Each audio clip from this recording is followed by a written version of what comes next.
예, 먼저 저 인사 말씀 올리겠습니다. 저는 오늘 행사의 사회를 맡은 대한변호사협회 법제이사 곽정민 변호사입니다.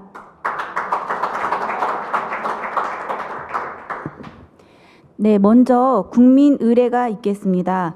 모두 자리에서 일어서 행사장 전면에 있는 국기를 향해 주시기 바랍니다. 국기에 대한 경례.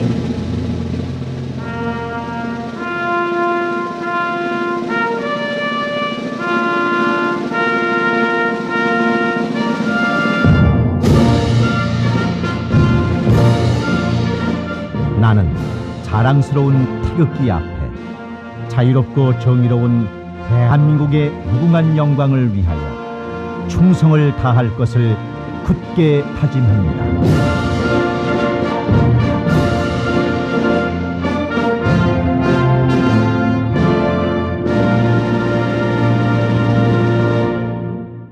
바로 애국가 제창은 생략하도록 하겠습니다. 모두 자리에 앉아주시기 바랍니다.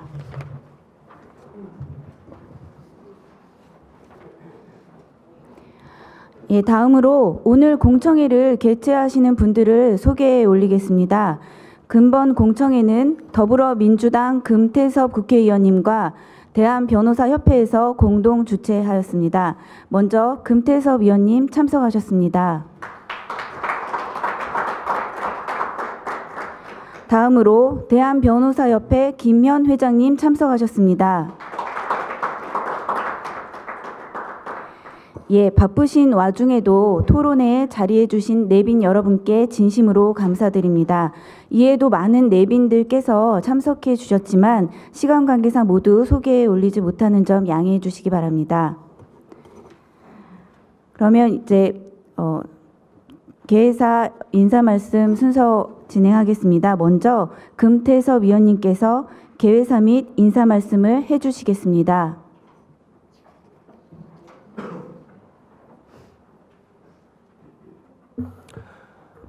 안녕하십니까. 국회 법제사법위원회 소속 더불어민주당 금태섭 의원입니다.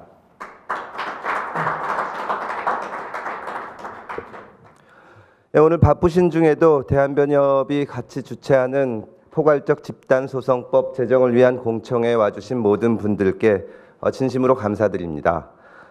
가습기 살균제 사고나 또 독일 자동차 제조업체 폭스바겐 사건을 보더라도 우리 사회에서 이 집단소송법 제정을 위한 논의가 정말 활발하게 이루어지고 있습니다. 폭스바겐은 미국에서 약 17조의 배상금을 지급을 하면서 같은 피해를 입은 우리나라에는 배상하지 않았습니다. 폭스바겐 측은 미국과 다른 법 체계를 쓰고 있는 우리나라에서는 배상 의무가 없다고 하고 있습니다. 외국에서는 다수의 소비자 피해 사건, 환경 침해 사건, 시민권 사건, 조세 사건 등 여러 분야에서 집단 소송이 활용되고 있는 반면에 우리나라는 이 법미비로 인해서 실질적인 배상이 이루어지지 않는 경우가 많습니다. 이에 따라서 우리나라에서도 다수인의 집단적인 분쟁을 효율적으로 처리하기 위한 집단소송 제도 도입이 시급한 상황입니다. 집단소송법에 대해서는 정상적인 기업 활동을 침해한다, 또 남소의 우려가 있다는 등의 비판이 있습니다. 그러나 정상적인 기업 활동은 보호가 되더라도 반사회적인 기업이 보호받는 상황을 방치해서는 안 되고, 또 경제적, 사회적 힘의 불균형으로 피해를 입고 있는 다수의 피해자들의 권리를 구제할 수 있는 제도적 장치는 필요하다고 생각을 합니다. 개별 법률에 대해서 여러 차례 포괄적 집단소송법을 제정하자는 논의가 있었지만 포괄적으로 법을 만들어서 일반법을 만들어서 집단소송에 대해서 규율하는 것이 필요하다고 생각을 합니다. 몇 차례에 걸쳐서 여러 의원들이 법을 냈는데 가장 전문적인 단체라고 할 수 있는 변협에서 그동안 연구한 결과를 가지고 이렇게 공청회를 열어주신 데 대해서 진심으로 감사드립니다. 오늘 공청회는 이형규 법학전문대학원 협의회 이사장님이 좌장으로 최승재 변호사께서 발제를 해주시고, 또 오인영 변호사님, 서희석 교수님, 좌혜선 국장님, 김영현 판사님, 김봉진 검사님의 토론이 있을 예정입니다. 발제와 토론에 참여해 주신 분들께도 감사를 드립니다. 한 가지 양해 말씀을 드릴 것은, 제가 그동안 변협과 몇 차례 이런 행사를 개최를 해왔는데 그때마다 자리를 끝까지 지키려고 노력을 했습니다. 근데 오늘은 이 공청회가 잡힌 이후에 이선의 헌법재판소 재판관 후보자의 인사청문회가 오늘 10시부터 열려서 제가 끝까지 이 발제 내용과 토론 내용을 듣지는 못할 것 같습니다. 하지만 자료와 또 나중에 토론하신 내용을 듣고 이것을 법안으로 만드는 데 최선을 다하겠습니다. 깊이 감사드립니다.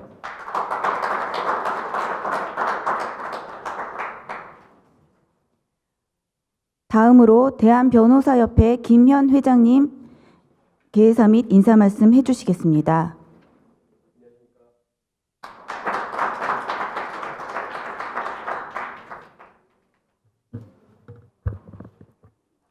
바쁘신 일정에도 오늘 포괄적 집단소송법 제정을 위한 공청회에 참석해 주신 내외 귀빈 여러분께 감사드립니다.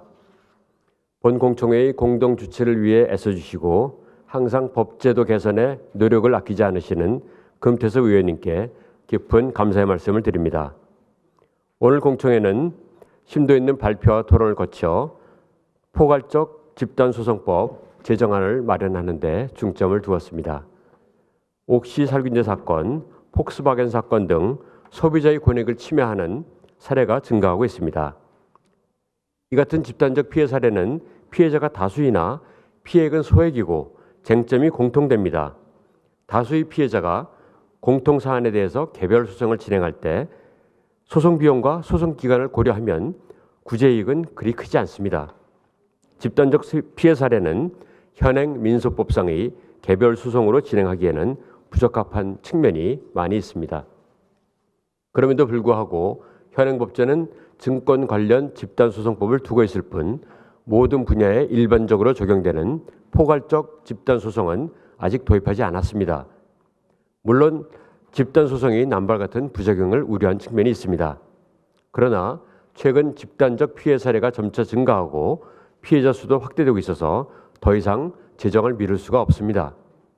대한변협은 포괄적 집단소송법이 하루빨리 제정돼서 대한변협 연구원이 이를 집중적으로 연구하도록 했습니다.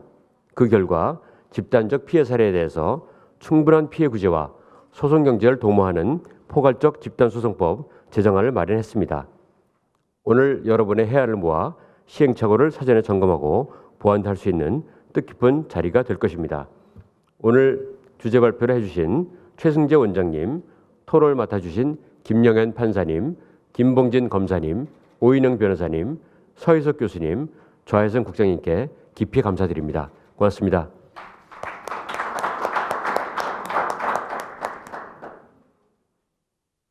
오늘 토론회 주제 발표 및 지정 토론은 한양대학교 이형규 교수님께서 진행해 주시겠습니다.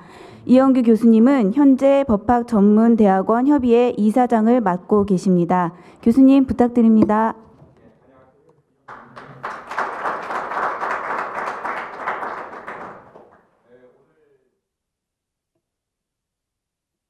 오늘 존경하는 김현 대한변호사협회 회장님과 또 방금 전에 이제 청문회 때문에 나가셨습니다만 금태섭 의원이 공동 주최하는 이 포괄적 집단 소송 제도의 도입을 위한 공청회에 사회를 맡게 돼서 매우 영광으로 생각합니다.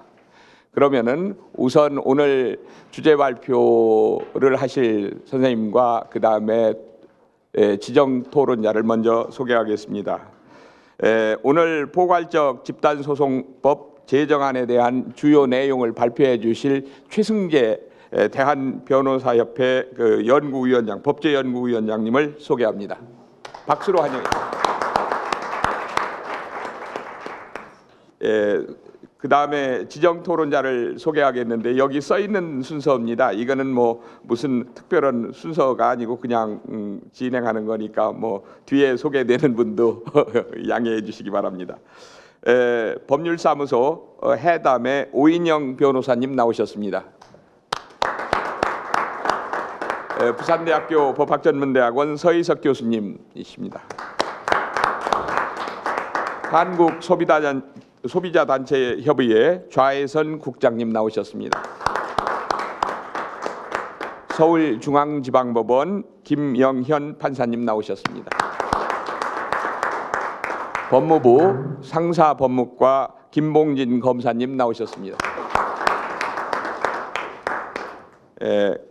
그러면 먼저 최승재 변호사님께서 그 20분 정도에 걸쳐서 그 오늘 포괄적 집단 소송제 법안에 관해서 설명을 해주시겠습니다. 네, 반갑습니다. 방금 소개받은 최승재입니다. 지금 저희 대한변호사협회 법제연구원은 2015년 9월 9일에 처음 만들어졌습니다.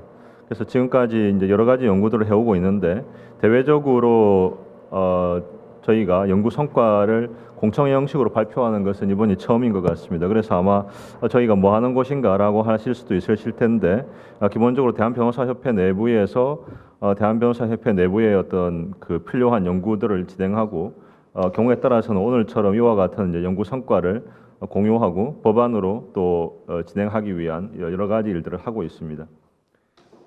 본 연구는 저희가 2016년 그 1년을 들여서 연구를 지속적으로 해왔고 저희 대한변호사협회 법제연구원의 연구위원님들 두 분을 모시고 같이 진행을 했습니다. 그래서 그 과정에서 이제 오늘 그 여기 계신 여러 참석하신 선생님들께서 가지고 계신 그 법안이 만들어졌고 사실은 지금 공유되어 있는 법안은 그 결과물일 뿐입니다. 실질적으로는 이 공유되어 있는 결과물인 법안을 뒷받침하는 해설서가 사실은 200페이지 정도의 분량으로 존재합니다. 그래서 사실은 그 해설서를 보셔야 왜 이와 같은 법안을 제안을 했는지를 아실 수 있으실 텐데 오늘은 매우 제한된 시간이기 때문에 제가 구체적으로 세부적인 내용에 대한 어떤 테크니컬한 이슈들에 대해서 말씀을 드리기보다는 이미 충분한 공감대가 있다고 생각이 되는 이 집단소송법과 관련해서 저희가 제안한 집단소송법의 취지나 그 방향성에 대한 이야기를 주로 하도록 하겠습니다. 먼저 이 집단소송법의 포괄적 집단소송법의 제정과 관련해서 본격적인 이야기를 하기 전에 저는 이 이야기를 한 말씀 드리고 싶습니다. 한 어머니가 있습니다. 생명의 탄생에 대해서 어머니가 되었다는 것에 대해서 매우 기뻐합니다. 한 아버지가 있습니다. 그래서 무언가라도 좀 잘해주고 싶어서 애가 좀 더 나은 환경에 두고 싶어서 가습기도 사고 뭔가 균이 있을까 해서 살균제도 넣었습니다. 근데 그 자신이 한 일이 자신이 가장 소중하게 여겼던 일의 비극의 시작이라고 생각을 못했던 사안이 있습니다. 이와 같은 경우에 저희가 이 국민을 우리 사회 공동체에 우리의 동료가 이런 상황에서 할 수 있는 것이 눈물을 흘리는 것밖에 없다면 이 사회는 사실 제대로 된 역할을 국민에 대해서 하고 있지 못하는 것이라고 생각합니다. 아마 이 점이 우리 금태섭 의원님이나 아니면 우리 변협의 김현 회장님께서 말씀하셨던 바로 그 포인트라고 생각합니다. 한 나라의 국민의 목숨값은 그 나라의 국격입니다. 제가 예전에 대법원에서 일을 하면서 항공기 사고에서 대한민국 국민의 목숨값과 같은 사고를 당했을 때에 미국 국민인 사람의 목숨값이 서로 달라지는 것에 대해서 그리고 거기에서 발생하는 사망사고 위자료에 대해서 위자료 액수에 대한 종전의 관행이 매우 잘못되었다라고 하는 점에 대해서 있었던 재판연구관들 사이에서도 공감을 하면서도 그것을 갑자기 끌어올리기는 매우 어렵다라고 하는 이야기들을 한 적이 있는데 사실은 그것이 절차적으로 어떻게 되었든 다시 한번 강조드리고 싶지만 한 나라의 국민의 목숨값은 그 나라의 국격입니다. 어느 나라에서 사고를 당했냐 또는 어느 나라의 국민에 따라서 사고가 배상이 되기도 하고 그렇지 않거나 또는 손해배상액이 현저히 달라진다면 또 우리나라 국민의 목숨값이 다른 나라 국민에 비해서 현저히 낮다면 그것은 단순히 어떤 경제적인 규모나 어떤 경제적인 어떤 부유함의 정도의 문제만이 아니라 그 나라 국민으로서의 그 나라가 어떤 그 국민에 대한 처우를 하는가의 문제라고 생각하고 이 문제를 바라봐야 된다고 생각을 합니다. 이런 점에서 이제 저희들은 이 법이 만들어져야 된다고 생각을 했고 연구를 시작했습니다. 미국법적으로 놓고 보면 제가 요 이야기부터 먼저 드리겠습니다.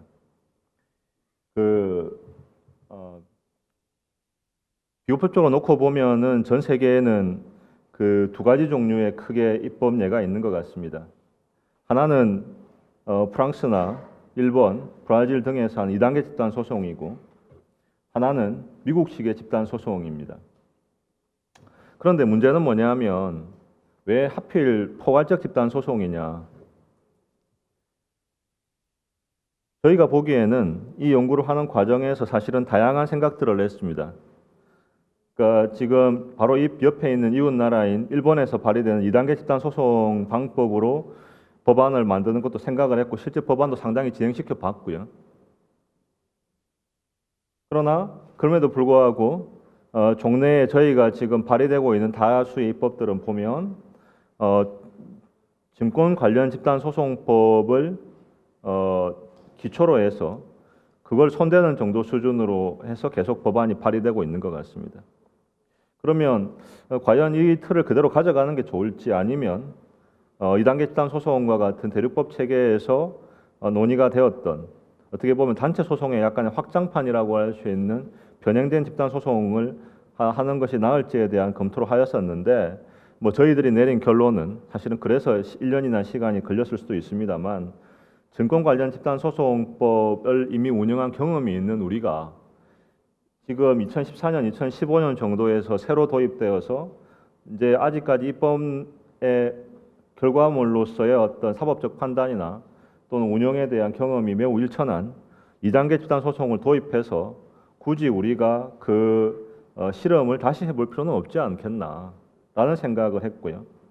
또 하나는 일본이 지금 도입하고 있는 2단계 집단 소송이 가지고 있는 제도적인 한계가 분명히 있을 거다라고 하는, 특히 그것이 적격 소비자 단체를 중심으로 하는 이런 식의 제도가 이미 소비자 기본법을 통해서 단체 소송의 형식이긴 하지만 시도되었지만은 오히려 집단 소송법보다도 더 안 쓰인 게 아닌가라고 하는 점 등에 대해서 생각해보고 저희는 그렇다면 그런 식의 어떤 그 시행착오를 겪기보다는 이미 시행착오를 겪어서 어느 정도 알고 있는 증권 집단 소송법을 기초로 해서 법안을 만들 때 다만 종래 증권 집단 소송법이 왜 활용되고 있지 않았나에 대한 선행적인 연구를 이미 제가 2013년에 서울지방변호사회의 법제연구원의 부원장을 하면서 연구를 하면서 느꼈던 부분이나 연구한 바가 있었기 때문에 그러한 연구한 지점들을 좀 더 확장해서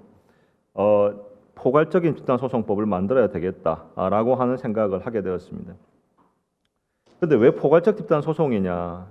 이 부분도 사실은 향후에 논란이 될 수 있을 것 같고 오늘 실제로도 토론문을 보면 이 부분에 대한 논의가 있습니다.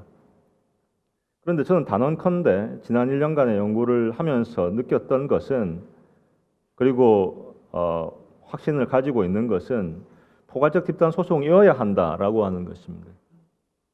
증권 관련 집단 소송 또는 소비자 집단 소송 또는 공정거래 집단 소송 등의 이름으로 이미 입법화되어 있는 증권 관련 집단 소송법 외에도 공정거래법이나 소비자 분야에서 개별화된 집단 소송법의 제정 논의는 지속적으로 이루어져 왔고 지금도 이루어지고 있고 한편으로는 법안으로 20대 국회에도 발의된 사안들이 이미 있는 것으로 알고 있습니다.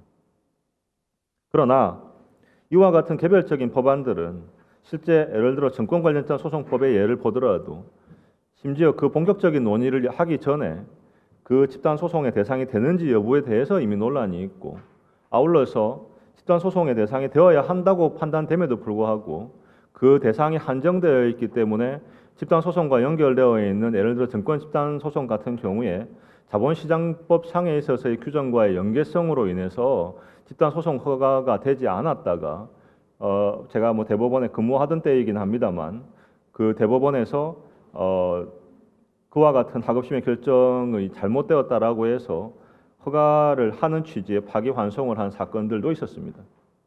그 사건에서 다행히 대법원이 그와 같은 결단을 했기 때문에 그렇지 않고 만약에 그 사건에서도 허가가 되지 않았더라면은 바로 그것이 집단소송법이 포괄화되지 않고 개별적으로 파편화되어 있을 경우에 발생하는 문제점을 정확하게 보여주는 것이라고 생각합니다. 다소 기술적으로 포괄적 집단소송법의 법안에 있어서 법안을 조율하는 과정에 저희도 지속적으로 사실은 다른 저희 연구원 같은 경우에는 실제로 상근 연구원들이 아니고 비상근으로 다른 실제 본인의 변호사 일을 하시면서도 공익적인 관점에서 우리나라에서 가장 대표적이고 그리고 우리나라에 가장 많은 전문가들이 속해 있는 우리 대한변협에서 이와 같은 포괄집단소송법안을 내지 않는다면 과연 누가 내겠는가라고 하는 그런 사명감을 가지고 1년간을 연구를 해봤습니다만 실제로 포괄적 집단소송법은 테크니컬한 관점에서 여러 가지 난점들이 있고 극복해야 될 과제들이 있고 조율해야 될 점들이 있었습니다. 하지만 어렵다고 하지 않을 수는 없는 일이고 어렵더라도 오늘을 계기로 해서 저희가 던진 법안에 대해서 다양한 의견들이 나와서 그 법안을 통해서 저희가 포괄적 집단소송법으로 나아가야 된다는 점에 대해서는 저희 대한변호사협회 법제연구원을 책임지고 있는 원장으로서 또 한편으로는 그 법제연구원에서 이 연구를 했던 연구원의 일원으로서 반드시 말씀을 드리고 싶습니다. 그렇게 함으로써 국민의 권리 구제를 위한 기본적인 형식으로서 마치 우리가 민사소송법에서 공동소송에 대해서 공동소송 제도가 왜 있냐라고 물어보는 게 이상한 것처럼 집단소송 제도는 당연히 우리 법에 있어서의 국민의 권리 구제를 위한 기본 형식의 하나로 우리 법의 일부가 되어야 한다라고 생각을 합니다. 이와 관련해서 지금 반드시 근데 짚고 넘어가야 될 부분이 뭐냐면 이 입법 과정에서 앞으로 일어나게 될 일들 중에서 제가 예측하는 것들입니다. 이게 뭐냐면 종래 증권관련자소송법의 입법 과정을 돌이켜 생각해 보면 증권관련자소송법 하에서 초기에 나왔던 법안이 어떻게 변형되어 갔는가라고 하는 점에서 많은 변형들이 있었고 그 많은 변형들은 실질적으로 놓고 보면 반드시 균형점을 찾았다라기보다는 이 정도라면 들어와도 별 문제가 없다라고 하는 법안이 들어온 게 아닌가 싶습니다. 그런데 그 관련해서 가장 사실은 논란이 되고 가장 그 문제점으로 지적되어서 실제 제가 보기에는 제가 이미 증권관련집단소송법 개정론이라고 하는 책을 하나 낸 게 있는데요. 거기에서 저희가 지적한 부분들이 바로 뭐냐면 사실 지금 증권관련집단소송법은 쓰이지 않고 활성화되지 않는다라고 비판을 받고 있지만 원래 애초에 탄생부터 쓰지 않기로 하는 법을 만든 게 아닌가. 내지는 쓰이지 않아야 하는 것이 원래 숙명이었던 법을 만든 것은 아닌가 하는 생각을 가지고 있습니다. 이게 무슨 말인가라는 생각을 하실 텐데 사실 남소의 문제 또는 기획소송이라고 하는 단어에 대해서는 법률가라면 한번 곰곰이 곱씹어 볼 필요가 있습니다. 남소가 무엇입니까? 내지는 기획소송이 도대체 무엇입니까? 물론 소의 제기도 권리남용이 되는 경우가 있고 그러한 권리남용은 적절한 방법으로 왜냐하면 민사소송법에서도 신의칙이나 권리남용에 의한 권리남용 규정에 의한 제재는 충분히 가능하다는 것은 이미 확립된 견해입니다.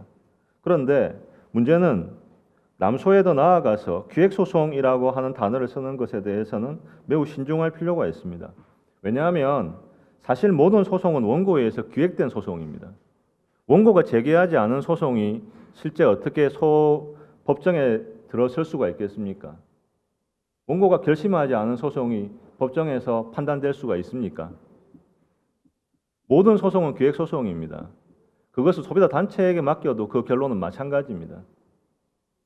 그 지점에 있어서 남소나 기획소송이라고 하는 단어를 가지고 집단소송법 제도의 도입에 강한 필요성이 있고 아까 제가 분명히 말씀 올렸던 것처럼 한국가의 국민의 목숨값은 그 나라의 국격이라는 점에 동의를 하신다면 오히려 그런 지점을 들어서 반박을 하기보다는 실제로 전체 우리 법체계 안에서 이 소송이 들어왔을 때에 적절하게 조화가 될 수 있는 지점 내지는 법리적인 지점에 대해서 어떻게 조화를 해서 이 제도를 집어넣을까에 대해서 논의에 중점이 맞추어 주었으면 합니다.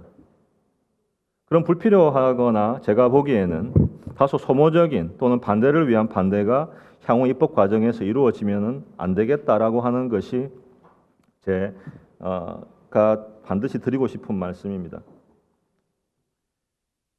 사실은 테크니컬한 점들에 대해서 좀 더 말씀을 드릴 수도 있지만 그것은 다음에 또 기회가 있을 거라고 생각이 돼서 모두에서는 아주 기본적으로 제가 공유하였으면 또는 동의를 얻었으면 하는 사항에 대해서 먼저 말씀을 드렸습니다. 자료집에 이미 100여 장 정도의 슬라이드를 넣어놨기 때문에 제가 이렇게 말씀을 드린다 하더라도 정말 관심이 있으신 분들께서는 자료집을 참고하실 거고 자료집을 보셨음에도 불구하고 자료집에 있는 내용에 대해서 좀 더 궁금하신 점이 있다면 저희 변협에 아까 말씀드렸던 것처럼 각 조문별 축조 해설을 이미 200페이지 정도로 만들어 놨습니다. 그렇기 때문에 각 조문이 왜 이렇게 만들어졌는지에 대해서는 조문별 축조 해설을 이미 해두었고 그리고 만약에 그 조문별 축조 해설로도 부족하다면 저희 이 연구에 참여했던 연구진들은 언제든지 그 부분에 대해서 같이 논의하고 우리 사회에서 긍정적인 방향으로 이 제도가 뿌리 내릴 수 있도록 하는 일에 같이 참여할 것이라고 분명히 말씀드립니다. 시간이 지금 제가 아무리 많이 써도 한 5분에서 7분 정도 내지는 10분 정도를 하면 아마 우리 좌장님께서 한 말씀 하실 것 같아서 제가 여기 중간에 있는 제도들 특히 외국법에 대한 이야기들은 가급적 다 뛰어넘겠습니다. 그런데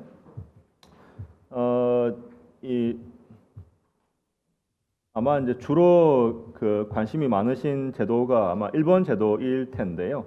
이 관련해서는 우리 오늘 토론자로 하신 서희석 교수님께서 아주 좋은 논문들을 많이 쓰셨기 때문에 상세한 내용 그걸 보셔도 되고 아니면 저희가 또 만들어 놓은 자료를 저희 변협에서 협회장님 이나 이제 저희 집행부에서 동의를 해주시는 범위 내에서 공유가 되시면 그걸 참조하셔도 되겠습니다. 그럼에도 불구하고 시간이 없어도 몇 가지 사항에 대해서만 조문들을 빠르게 스킵하면서라도 좀 말씀을 드리겠습니다. 기본적인 모습은 지금 보시는 것처럼 제 2조에서 아까 제가 말씀드렸던 대로 제외 신고를 하는 방식을 취했습니다. 그래서 종래 증권 관련 지난 소송법의 운영을 통해서 이미 얻었던 특히나 이 소송에서 제가 경험적으로 중요하다고 생각하는 것이 법원의 이해나 노력입니다. 이 법원의 이해나 노력이 굉장히 중요한 것이 법원이 사실은 이 제도를 통해서 어떻게 운영할 것인가에 대한 경험을 축적해야 되는데 이게 만약에 2단계 집단 소송 같은 식을 했을 경우에 가장 큰 우려가 뭐였냐면 실무를 하는 사람 입장에서는 법원이 또다시 그 시행착오를 해야 된다면 그건 시간이 너무 많이 걸린다. 우리가 또 10년을 기다려야 한다면 그건 너무 늦지 않는가 하는 점이고요. 그 지점에서 저희는 이 관할에 대해서 눈여겨보신 그 선생님들이 계신지 모르겠습니다만 관할을 이번 그 지적 관련된 소송들에 있어서 관할 집중을 하면서 서울고등법원 관할에 있는 지방법원으로만 한정한 것을 좀 참조를 했습니다. 사실은 그렇게 해서 기본적으로 집단 소송을 하는 그 관할 법원을 제한하려고 했습니다. 사실은 집단 소송을 서울중앙지방법원을 중심으로 해서 진행시키는 것을 생각을 했습니다. 그래서 거기 2항에서 보시는 것처럼 1항에도 불구하고 당사자는 서울중앙지방법원 본원 합의부에서 이 사건을 할 수 있다고 했습니다. 그 이유는 만약에 예를 들어 생각을 해보시면 실제로도 경험을 해보면 그런데 이게 서울중앙지방법원 정도 단위 아닌 법원에서 이런 소송을 맡게 되면 그 재판부가 어떻게 되겠습니까? 이걸 과연 핸들할 수 있는 시간이나 역량이나 노력을 과연 얼마나 평가받을 수가 있겠습니까? 그래서 그런 점에 있어서 이 유형의 집단 소송을 살리느냐 죽이느냐에서 굉장히 중요한 게 관할이라고 생각합니다. 그리고 그렇게 해서 법원 내부에서도 이 집단 소송에 대한 이해가 높은 판사들이 사실은 있어야 됩니다. 심지어 미국에서도 집단 소송을 꺼려하는 판사들도 있다고 알려져 있습니다. 왜냐하면 복잡하고 일은 해야 될 게 많은데 굳이 언론의 스포트라이트를 받아가지고 뜨고 싶은 판사가 아닌 다음에는 왜 일을 해야 되냐라고 하는 생각을 할 수도 있다는 겁니다. 하기도 한다는 것입니다. 그렇기 때문에 이 관할에 대한 문제에 대해서 저희는 여기에는 그냥 단순히 조문 하나로 이렇게 되어 있지만 많은 고민들을 했습니다. 이 장에서 소위 제기나 소송의 그 허가와 관련된 사항에서 사실은 허가 절차를 반드시 거쳐야 되는가라고 하는 것도 저희가 생각을 해봤습니다. 사실은 연구진 내부에서도 좀 고민이 있었고 반대도 있었습니다. 허가 절차를 아예 폐지해야 되는 게 아니냐. 그냥 들어오면 바로 심리를 하고, 사실은 허가 절차가 어떤 지금 역할을 하냐면 집단 소송의 경우에는 앞에 사실은 다른 민사 소송에 있어서의 적법 요건 판단과는 달리 매우 무거운, 매우 두꺼운 문이어서 이걸 넘어가는 게 사실은 어렵고, 넘어가면 거의 본안에서 사실은 거의 결론이 나는 거나 마찬가지인 상황이 되고 있다는 게 일반적으로 중론이고, 또 실제로 집단 소송 중에서 증권 집단 소송 밖에 지금 현재 제도가 없기 때문에 그 현재 제기되어 있는 10서너 건 재등 사건 중에서 한 반 이상을 했던 판사님하고도 제가 여러 차례 이야기를 했는데 이 허가 제도에 대한 이야기를 하셨습니다.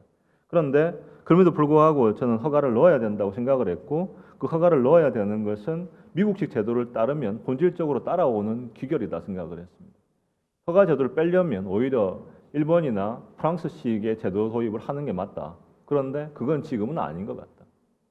따라서 허가 제도는 주었는데 대신에 그와 관련해서 실제 이게 6조가 상당한 의미를 있는데요. 이게 대해서는 뭐 반론도 있을 수 있겠지만은 실제 이 집단 소송이 어떻게 운영되는가를 곰곰이 한번 생각해 볼 필요가 있습니다.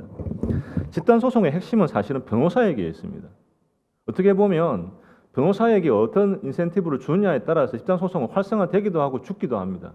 실제로 뭐 저희 보고서에도 있습니다만 뭐 여러분 지금 그걸 못 보셔서 그런데 미국에서 집단 소송 제도가 너무 남발한다라고 하는 반론이 나왔을 때 제일 먼저 손을 댄 게 뭔지 아십니까? 변호사 보수를 떨어뜨리는 방안을 강구했습니다. 그 말이 뭐냐 하면 집단 소송은 사실은 돈을 누가 내고 하는 소송이냐 하면 변호사가 내고 하는 소송입니다. 당사자가 내고 하는 소송이 아닌 경우가 많습니다. 그러면 사실은 그 실제로 소송 비용들은 변호사가 사실은 자기 돈 집어넣고 소송을 진행하고 패소한 부담도 변호사가 다 따는 경우가 많을 겁니다. 실제로도 많습니다. 얼핏 보면 이것이 변호사에게 많은 인센티브를 준다고 생각하실 수도 있는데 거꾸로 모든 위험을 다 떠안은 변호사가 아무 인센티브도 없다면 그건 사실은 뭘 하자는 이야기나 마찬가지냐 하면 집단 소송 제도를 문의만 만들어 놓고 대충 하는 척 하자. 그런 이야기나 마찬가지입니다. 근데 저는 저희 연구진은 대충 하는 척 하자는 집단 소송을 해서는 안 된다. 할 거면 제대로 하자라고 하는 생각을 했기 때문에 여기저기서 그와 관련된 이야기들을 써넣었는데 그 출발점 중에 하나가 조문상으로는 앞쪽에 붙어 있는 인지도 그와 같은 것 중에 하나입니다. 그 다음에 이제 저희가 이 소송들을 여러 가지 유형의 소송들을 다 포괄해서 포괄적으로 집어넣으려고 하다 보니까 어떤 문제점을 느꼈냐면 아까 말씀드렸던 것처럼 이게 제도마다 이게 불법행위 유형마다 사실은 가지고 있는 속성이 있지 않습니까? 소비자 분쟁 다르고 환경 분쟁이 다릅니다. 모르는 바 아닙니다. 그리고 공정거래법 위반으로 공집단 소송을 하는 경우 특히 표광법 앞에 지금 슬라이드에 들어있는 우리로 치면 이제 리박 사건이 우리로 표시 광고에 관한 법률인데 표광법 소송하고 증권집단 소송이 같지 않을 수 있습니다. 공통되는 부분도 있고 다른 부분도 있습니다. 그런데 이런 부분들을 어떻게 적절하게 발라내서 필요한 사항에 필요한 지점들에 대한 특칙을 넣을 건가 하는 것도 굉장히 고민이었습니다. 그래서 그와 관련한 사항들이 보면 이제 여기 중간중간 넘어가시다 보면 지금 구조에도 그런 부분이 있는데 소비자, 환경보호 뭐 이런 식의 별도로 또 특징적인 부분이 있다고 생각하는 부분에 대해서 별도의 또 규정들을 넣어 놓은 바들이 있습니다. 그래서 그런 것들이 들어간 것들은 저희가 연구를 하면서 요거는 약간 좀 특징적인 부분이 필요할 수도 있겠다라고 하는 것에 대한 것이었고요. 그 다음에 이게 이제 그 12조에서 이제 이거는 복수의 단위 사실은 만들어지는 경우인데 복수의 단위 만들어졌을 때 이걸 어떻게 해야 될 건가라고 하는 것에 대해서 이 묶는 방법에 대해서 이 묶는 방법은 실제 독일에서 이제 그 프랑크푸르트 프로시저라고 말하는 그 절차에서 실제로 운영했던 것들을 참조를 해서 뭐 우리나라 소송법에서도 아마 이렇게 하면 되지 않을까라고 해서 이런 규정들을 넣었습니다. 뭐 소송 비용에 대한 사항들도 뭐 그런 관점에서 이해를 해주시면 되겠습니다. 대표 당사자와 관련해서 대표 당사자가 어떠한 기준이 되어야 하는가라고 하는 것들은 미국 제도하고 비교를 해서 많이 넣었고, 그 다음에 또 하나가 소송 대리인 부분인데 소송 대리인과 관련해서 여기는 지금 사임 등만 되어 있는데요. 국내의 집단소송법이 지금은 이제 아마 제가 좀 거의 마무리를 해야 되지 않을까 싶은 40분이 돼서 뭐 요 말씀만 드리고 그러면 제가 마무리를 하고 뭐 토론이 나오는 조문이 있으면 토론 시에 제가 말씀을 드리겠습니다. 이 집단소송법과 관련해 가지고 소송 대리인이 여러 건을 하는 걸 막기 위해서 소송 대리인에 대해서 증권소송법은 제한 규정이 있습니다. 그런데 저희는 그런 제한 규정은 집단소송법을 하지 말자는 이야기하고 가깝다라고 생각을 한 게 왜냐하면 집단소송법을 많이 하는 전문 로펌이 있어야 됩니다. 왜냐하면 미국 같은 경우를 놓고 보더라도 되게 중형 사이즈 정도 되는 로펌들이 이 집단소송들을 전문적으로 합니다. 이게 대형 로펌들은 할 수가 없습니다. 원고 대리를 특히나 하는 건. 왜냐하면 이렇게 해버리면 이 컨플릭 이슈가 있기 때문에 대형 로펌들이 할 수가 없거든요. 그러면 중형 로펌들이 해야 되는데 아까 말씀드린 건 집단소송은 주로 변호사가 돈을 먼저 집어넣기 때문에 아예 소형은 또 자력 문제로 해서 할 수가 없는 가능성이 많습니다. 그러면 이 중형 로펌들한테 소송 대리하는 건수를 제한해버리면 어떻게 되냐 하면 사실은 제도를 만들어도 운용할 수 있는 변호사군이 없어지는 문제가 발생할 수도 있습니다. 전문성 문제도 마찬가지입니다. 따라서 뭐 그런 규정들도 저희가 생각을 해서 소송 대리인에 대한 사항들도 같이 손을 봤습니다. 사실은 이 제도와 설계에 관련해서 저희가 굉장히 신경을 많이 쓴 것이 소송 절차도 있고 또 특히 정급법 관련된 부분들에서 소송 절차에서 신경을 많이 썼고요. 그 다음에 또 하나 중요한 게 분배 절차라고 저희는 이해를 했습니다. 받는 것도 중요한데 분배해서 어그러져 가지고 돈이 들어오고 난 다음에 아주 나쁜 모습이 발생하면 문제가 많고요. 프랑스나 일본 제도에서도 제가 이번에 일본에서 나온 대법원의 애교도 보면 그런데 소송 절차뿐만 아니라 분배 절차에 대한 신경을 많이 쓰고 있습니다. 더더군다나 이게 이제 재외 신고 방식으로 옵트아웃으로 가면 분배 절차에 문제가 있을 수 있기 때문에 그 관련된 사항들에 대해서도 저희가 여러 가지 그 고민들을 많이 했는데 뭐 아쉽게도 뭐 오늘 이 자리에서는 말씀을 뭐 드릴 기회가 없었습니다. 뭐 결론적으로 그냥 하나만 말씀을 드리면 잔여금 처분에 대해서 분배 종료 보고서가 제출되고 남은 금액에 대해서는 브라질 같은 경우에는 공익기금 같은 형식으로 쓰고 있는 것 같은데 뭐 우리는 국고로 귀속시키는 걸로 해두었습니다. 예를 들면 미국 같은 경우 리박 같은 경우에는 돈을 주고 다 남으면 거기에 대해서 별도로 주별로 그걸 어떻게 쓸 건가에 대한 또 법을 가지고 있는 나라도 있습니다. 주도 있습니다.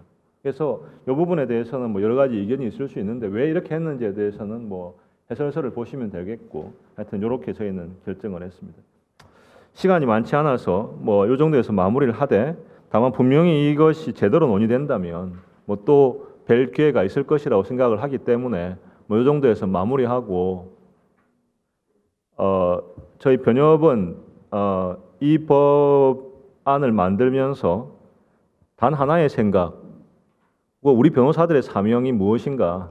우리 변호사들의 사명은 그 처음부터 끝까지 공익을 위해서 봉사하고 그 공익의 핵심은 우리 국민에게 있다. 어떻게 하면 우리 국민에게 가장 도움이 되는 제도를 설계할 것인가라는 시각에서 처음과 끝을 같이 했습니다.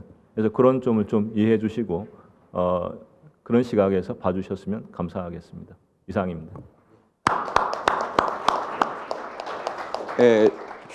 최승재 변호사님께서 지금 제한된 시간 내에 발표를 하시느라고 우선 포괄적 집단소송제 도입에 관해서 지금 현재는 우리가 증권 집단소송 정도로다가 제한되어 있는데 이 집단적 피해가 거기 한정되는 것이 아니라 다양한 분야에서 발생하고 있기 때문에 우리나라에서 그 개별적인 구제가 어려운 그런 상황이므로 포괄적 집단 소송 제도가 도입돼야 마땅하다라는 취지를 말씀하시고 또 여기 지금 제안을 포괄적 집단 소송 법안을 제안하셨는데 그 중에서 중요한 것 관할 특히 이 서울중앙지법 합의부 정도에서 해야만이 그 전문성을 가지고 소송을 진행할 수 있다는 말씀 또 그리고 여기 소송 허가와 관련해서 허가가 필요하다는 말씀 그리고 소송 대리 건수 제한은 불필요하지 않느냐 하시는 그런 의견을 제시하시고 또 분배 절차라든가 잔여금의 국가 귀속 이런 점에 대해서 주로 강조를 하시면서 내용을 설명해 주셨습니다. 그러면은 토론을 하시겠는데 먼저 지정 토론자가 10분 정도씩 하시고 그다음에 플로어에 계신 다른 분들이 그 의견이 있으시면 또는 질문이 있으시면 말씀하시는 순서를 갖겠습니다. 먼저 오인영 변호사님께서 토론을 해 주시겠습니다.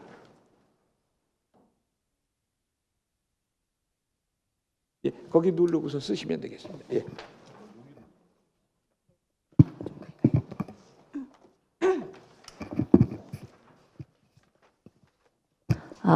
네. 일단 제가 이 자리에 오게 된 이유는 저는 민사소송법상 공동소송 형식으로 이제 되는 공동주택이나 집합건물에 관련된 그런 그 집단소송을 셀 수 없이 많이 해봤습니다. 그러니까 그렇고 증권 관련 집단소송은 해본 적은 없지만 그렇기 때문에 민사소송법상으로 이루어질 수 있는 집단소송 그 중에 가장 어쨌든 규모가 큰 것들은 제가 상당히 많이 경험을 해봤고 그리고 그 밖에는 그 2015년부터는 한국소비자연맹 부설 소비자공익소송센터 위원으로 SK텔레콤하고 LG유플러스를 상대로 하는 소비자 단체 소송을 2건을 제가 지금 진행을 아직 하고 있습니다. 그래서 그것 때문에 아마 이 자리에 오게 된 것 같고요. 일단 이 공청회에 저를 그 토론자로 추천해 주셔서 매우 감사하고 또 이 집단소송 제도가 필요성은 높으되 또 도입이 된 이후에 얼마나 실효성 있게 권리구제 수단으로서 작동할 수 있는가 이런 부분에 대해서 제가 가지고 있는 미약한 경험이 좀 보탬이 되기 바라는 마음으로 제가 이제 생각하는 거를 몇 가지 말씀을 드리겠습니다. 먼저 지금 그러니까 그 최승재 변호사님이 발표하신 이 대한변협의 그 안에 대해서 제가 좀 전체적으로 보는 입장을 말씀을 드리겠습니다. 일단 이 대한변협안은 그 상당히 섬세하다는 것이 제가 보기에는 장점입니다. 뭐냐면 이게 역시 실무자 단체에서 나온 그 안이기 때문에 소송에 제기하는 그가 그 원고의 그 자격이나 뭐 이런 것들을 생각하는 그 단계부터 마지막에 분배 절차에 이르기까지 전 과정에 걸쳐서 그러니까 아까 관할의 문제도 상당히 상세하게 발표를 해주셨는데 그런 부분들이 사실은 실제로 소송을 진행하는 실무가들 입장에서는 굉장히 걸리는 부분입니다. 그런데 실제 해보지 않은 사람은 알 수가 없는 것들이죠. 그래서 그런 것들에 대해서 그 되게 섬세하게 개선을 도모했기 때문에 저는 그 점은 굉장히 높이 사고 싶습니다. 왜냐하면 특히 이제 다른 안들, 종래 의원 입법안으로 제출되었던 법안들을 봤을 때에는 그냥 증권 관련 집단소송법 안들을 이렇게 사이즈를 이렇게 부풀린 적용 범위로 부풀린 그러니까 그런 정도 확대에 그쳤기 때문에 실제로 그러니까는 소송을 수행하는 입장에서는 굉장히 소소한 걸림돌들이 많은데 그런 것들이 별로 제거가 안 돼 있는 상태의 안들입니다. 그래서 그런 것들을 좀 넘어섰다는 점에서 저는 되게 좋고요. 구체적으로는 원고 적격을 대표 당사자뿐만 아니라 직접 피해자는 아니라고 할지라도 어쨌든 관여할 만한 자격을 갖춘 그런 대표 단체들에게까지 확대를 하고 또 원고 측의 인지대 상한액을 설정해서 경제적 부담도 덜어주고 그 말씀하신 대로 관할 조항의 개선 그리고 그 소송허가 결정에 대해서 사업자 측이 즉시 항고권을 갖고 있기 때문에 이게 증권 관련 집단소송법은 6심제라는 식으로 운영이 되어 왔는데 그 부분을 개선해 주신 점 그리고 아마 그 훈시 규정이 될 확률이 좀 높기는 합니다만 법원이 허가 신청에 대한 결정을 60일 이내에 내리도록 그렇게 규정해 주신 점 그리고 무엇보다 입증 문제 그러니까 사실 소송의 승패에서 가장 중요한 거는 입증 문제인데요. 거기서 원고 측의 입증 능력 부족을 보완하기 위해서 주장 답변 및 성명 등의 특칙을 규정해 주시고 문서 제출 명령의 거부 범위도 좁히고 현상 보전 명령이라는 제도를 또 새로 도입한 것들 이런 거는 매우 크게 그 향상된 부분이라고 저는 생각합니다. 그리고 일단 그 법안을 만드는 시야 자체가 그 전에 비해서 좀 넓어졌다는 생각이 듭니다. 뭐냐면 증권 관련 집단소송법에서는 그냥 미국의 그 클래스 액션 옵트아웃형 그거를 그냥 가져오다시피를 하면서 다른 입법예들의 장단점을 폭넓게 살피는데 좀 부족함이 있었는데 이번에는 어쨌든 뭐 결론적으로는 이제 옵트아웃형 그 제도로 가신다고 할지라도 어쨌든 그 과정에서 결론을 도출하기까지의 과정에서 다른 것들을 좀 폭넓게 고민하시는 흔적이 좀 보입니다. 일단 그 지금 집단적 피해에 대해서 그 뭔가 이제 구제를 도모하기 위한 제도로 현재 존재하는 거는 증권 관련 집단소송법도 있고 또 잘 쓰이지 않아 왔지만 역시 소비자 단체 소송이라는 제도가 존재합니다. 그러니까 이 두 가지 제도는 도입된 지 둘 다 이제 10년 가까이 됐음에도 불구하고 실제로 활성화가 되지 못했습니다. 그러니까 증권 관련 집단 소송에 대해서는 뭐 다들 아시다시피 12년 동안 9건 그리고 소송허가 결정까지 나간 건 5건 그리고 소송허가 단계에서 평균 51개월 그리고 2017년 1월에 이르러서야 최초의 1심 판결이 1건 인재 간신이 나왔습니다. 그리고 제가 지금 하고 있는 소비자 단체 소송 역시 그 소비자기본법 제70조에 들어와서 2008년부터 시행이 됐지만 저희 소비자공유소송센터에서 이거를 활용해보겠다라고 해서 실제로 시도를 한 게 2015년이고 그 전까지는 딱 1건이 있었습니다. 그러니까 그것도 그 중간에 소추하로 종결이 된 것이고요. 현재 진행되고 있는 것도 저희 센터에서 진행하고 있는 5건이 이제 제기된 사건은 전부 그 중에 제가 2건을 대리하고 있는 것입니다.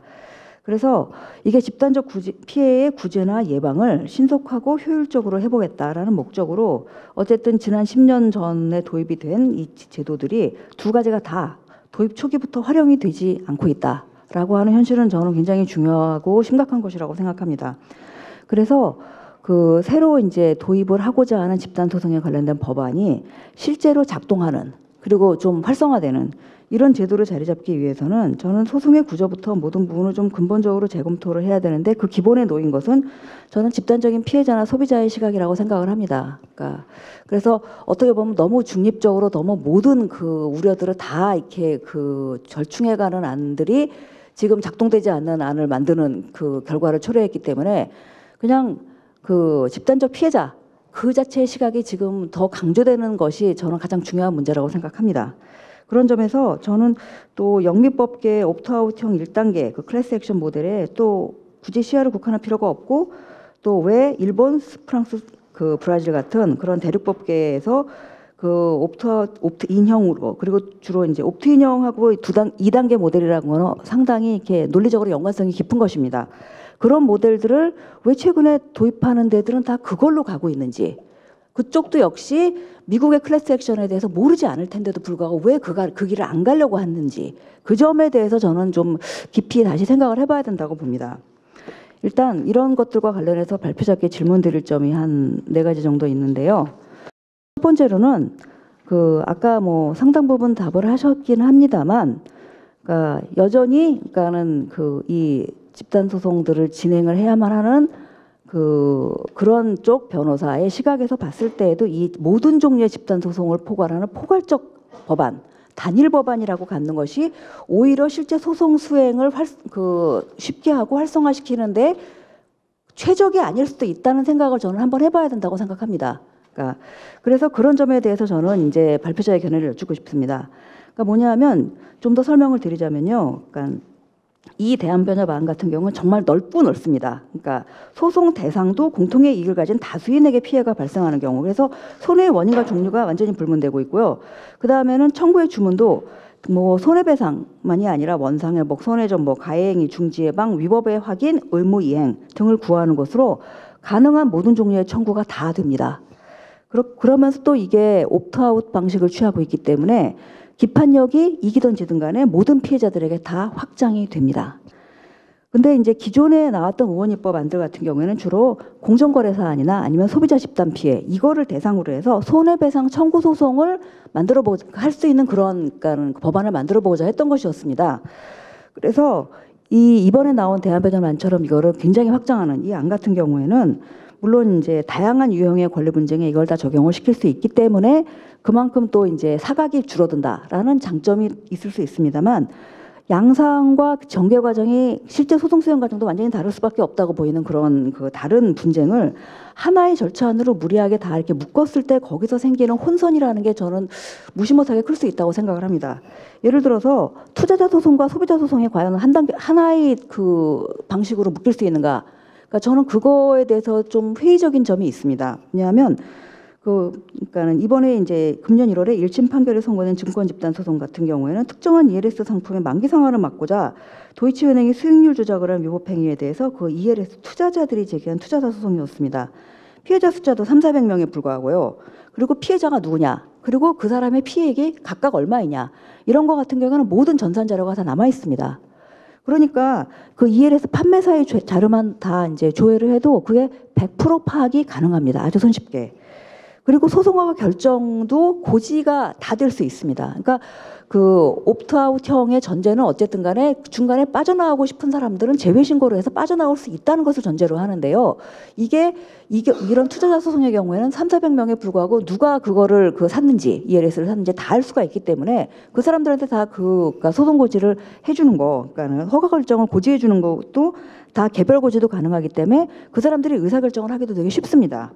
그래서 이런 문제들에 대해서 기판력 확장에 있어서도 법리상으로나 실무상으로 별로 그렇게 문제가 되지 않을 수 있는데 이게 소액 다수의 소비자 소송 같은 경우에는 이게 전개될 수 있는 양상 자체가 엄청나게 다르다는 겁니다. 예를 들어서 옥시권 같은 경우 그러니까 제조물로 인해서 이제 소비자 그 피해가 생겼는데요. 그러면 그 제조물이 어느 경로를 통해서 어떻게 유통이 됐는지에 대해서 그걸 파악한다는 거는 다 파악하는 건 불가능합니다.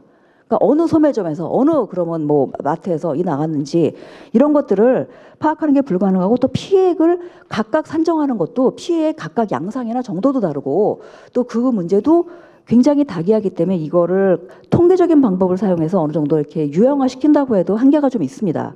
그럴 때 이렇게 양상이 다른 소송이 단일화법 안에서 같이 그러니까 적용이 됐을 때 아무리 법원에서 이런 거를 다루는 전문적인 어쨌든 그 재판부들이 뭐 연구를 많이 해주시고 또 전문 변호사들이 많이 어쨌든 여기에 그 양성이 될 수 있다고 할지라도 이 법안 자체에서 생기는 어쨌든 혼선이 안 생기겠는가라는 데 대해서 저는 발표자의 견해를 듣고 싶습니다. 그리고 두 번째는 역시 옵트아웃형은 우리가 알고 있는 그 미국식 집단 소송에서 그게 너무 기본이라고 생각이 됐기 때문에 다른 거를 엄두를 내기가 좀 어려운 한계는 전 이해합니다. 그렇지만은 막상 이게 그럼 결론이 지어졌을 때 판결이 나와서 이게 기판력이 확장된다는 거는 사실 피해자들에게 있어서 굉장히 위험한 것이 될 수가 있다는 저는 생각을 한편으로 합니다. 그러니까 이거는 남소의 문제나 그런 것이 아니라 오로지 피해자 입장에서 제가 말씀드리는 것입니다. 왜냐하면 이게 이런 종류의 집단 소송이 현실적으로 이긴다는 건 쉬운 일이 아닙니다.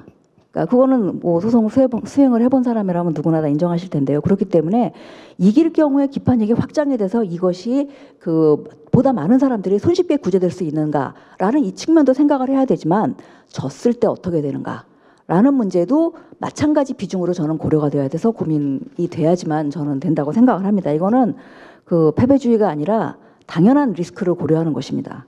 그랬을 때 뭐 정보 유출을 원인으로 하는 손해배상 소송 같은 경우로 예를 들면은 피해 소비자가 어떤 때는 막 1000만 명 이렇게 나갈 수가 있습니다. 근데 이걸 총원을 다 파악해서 확정하는 것도 어렵고요.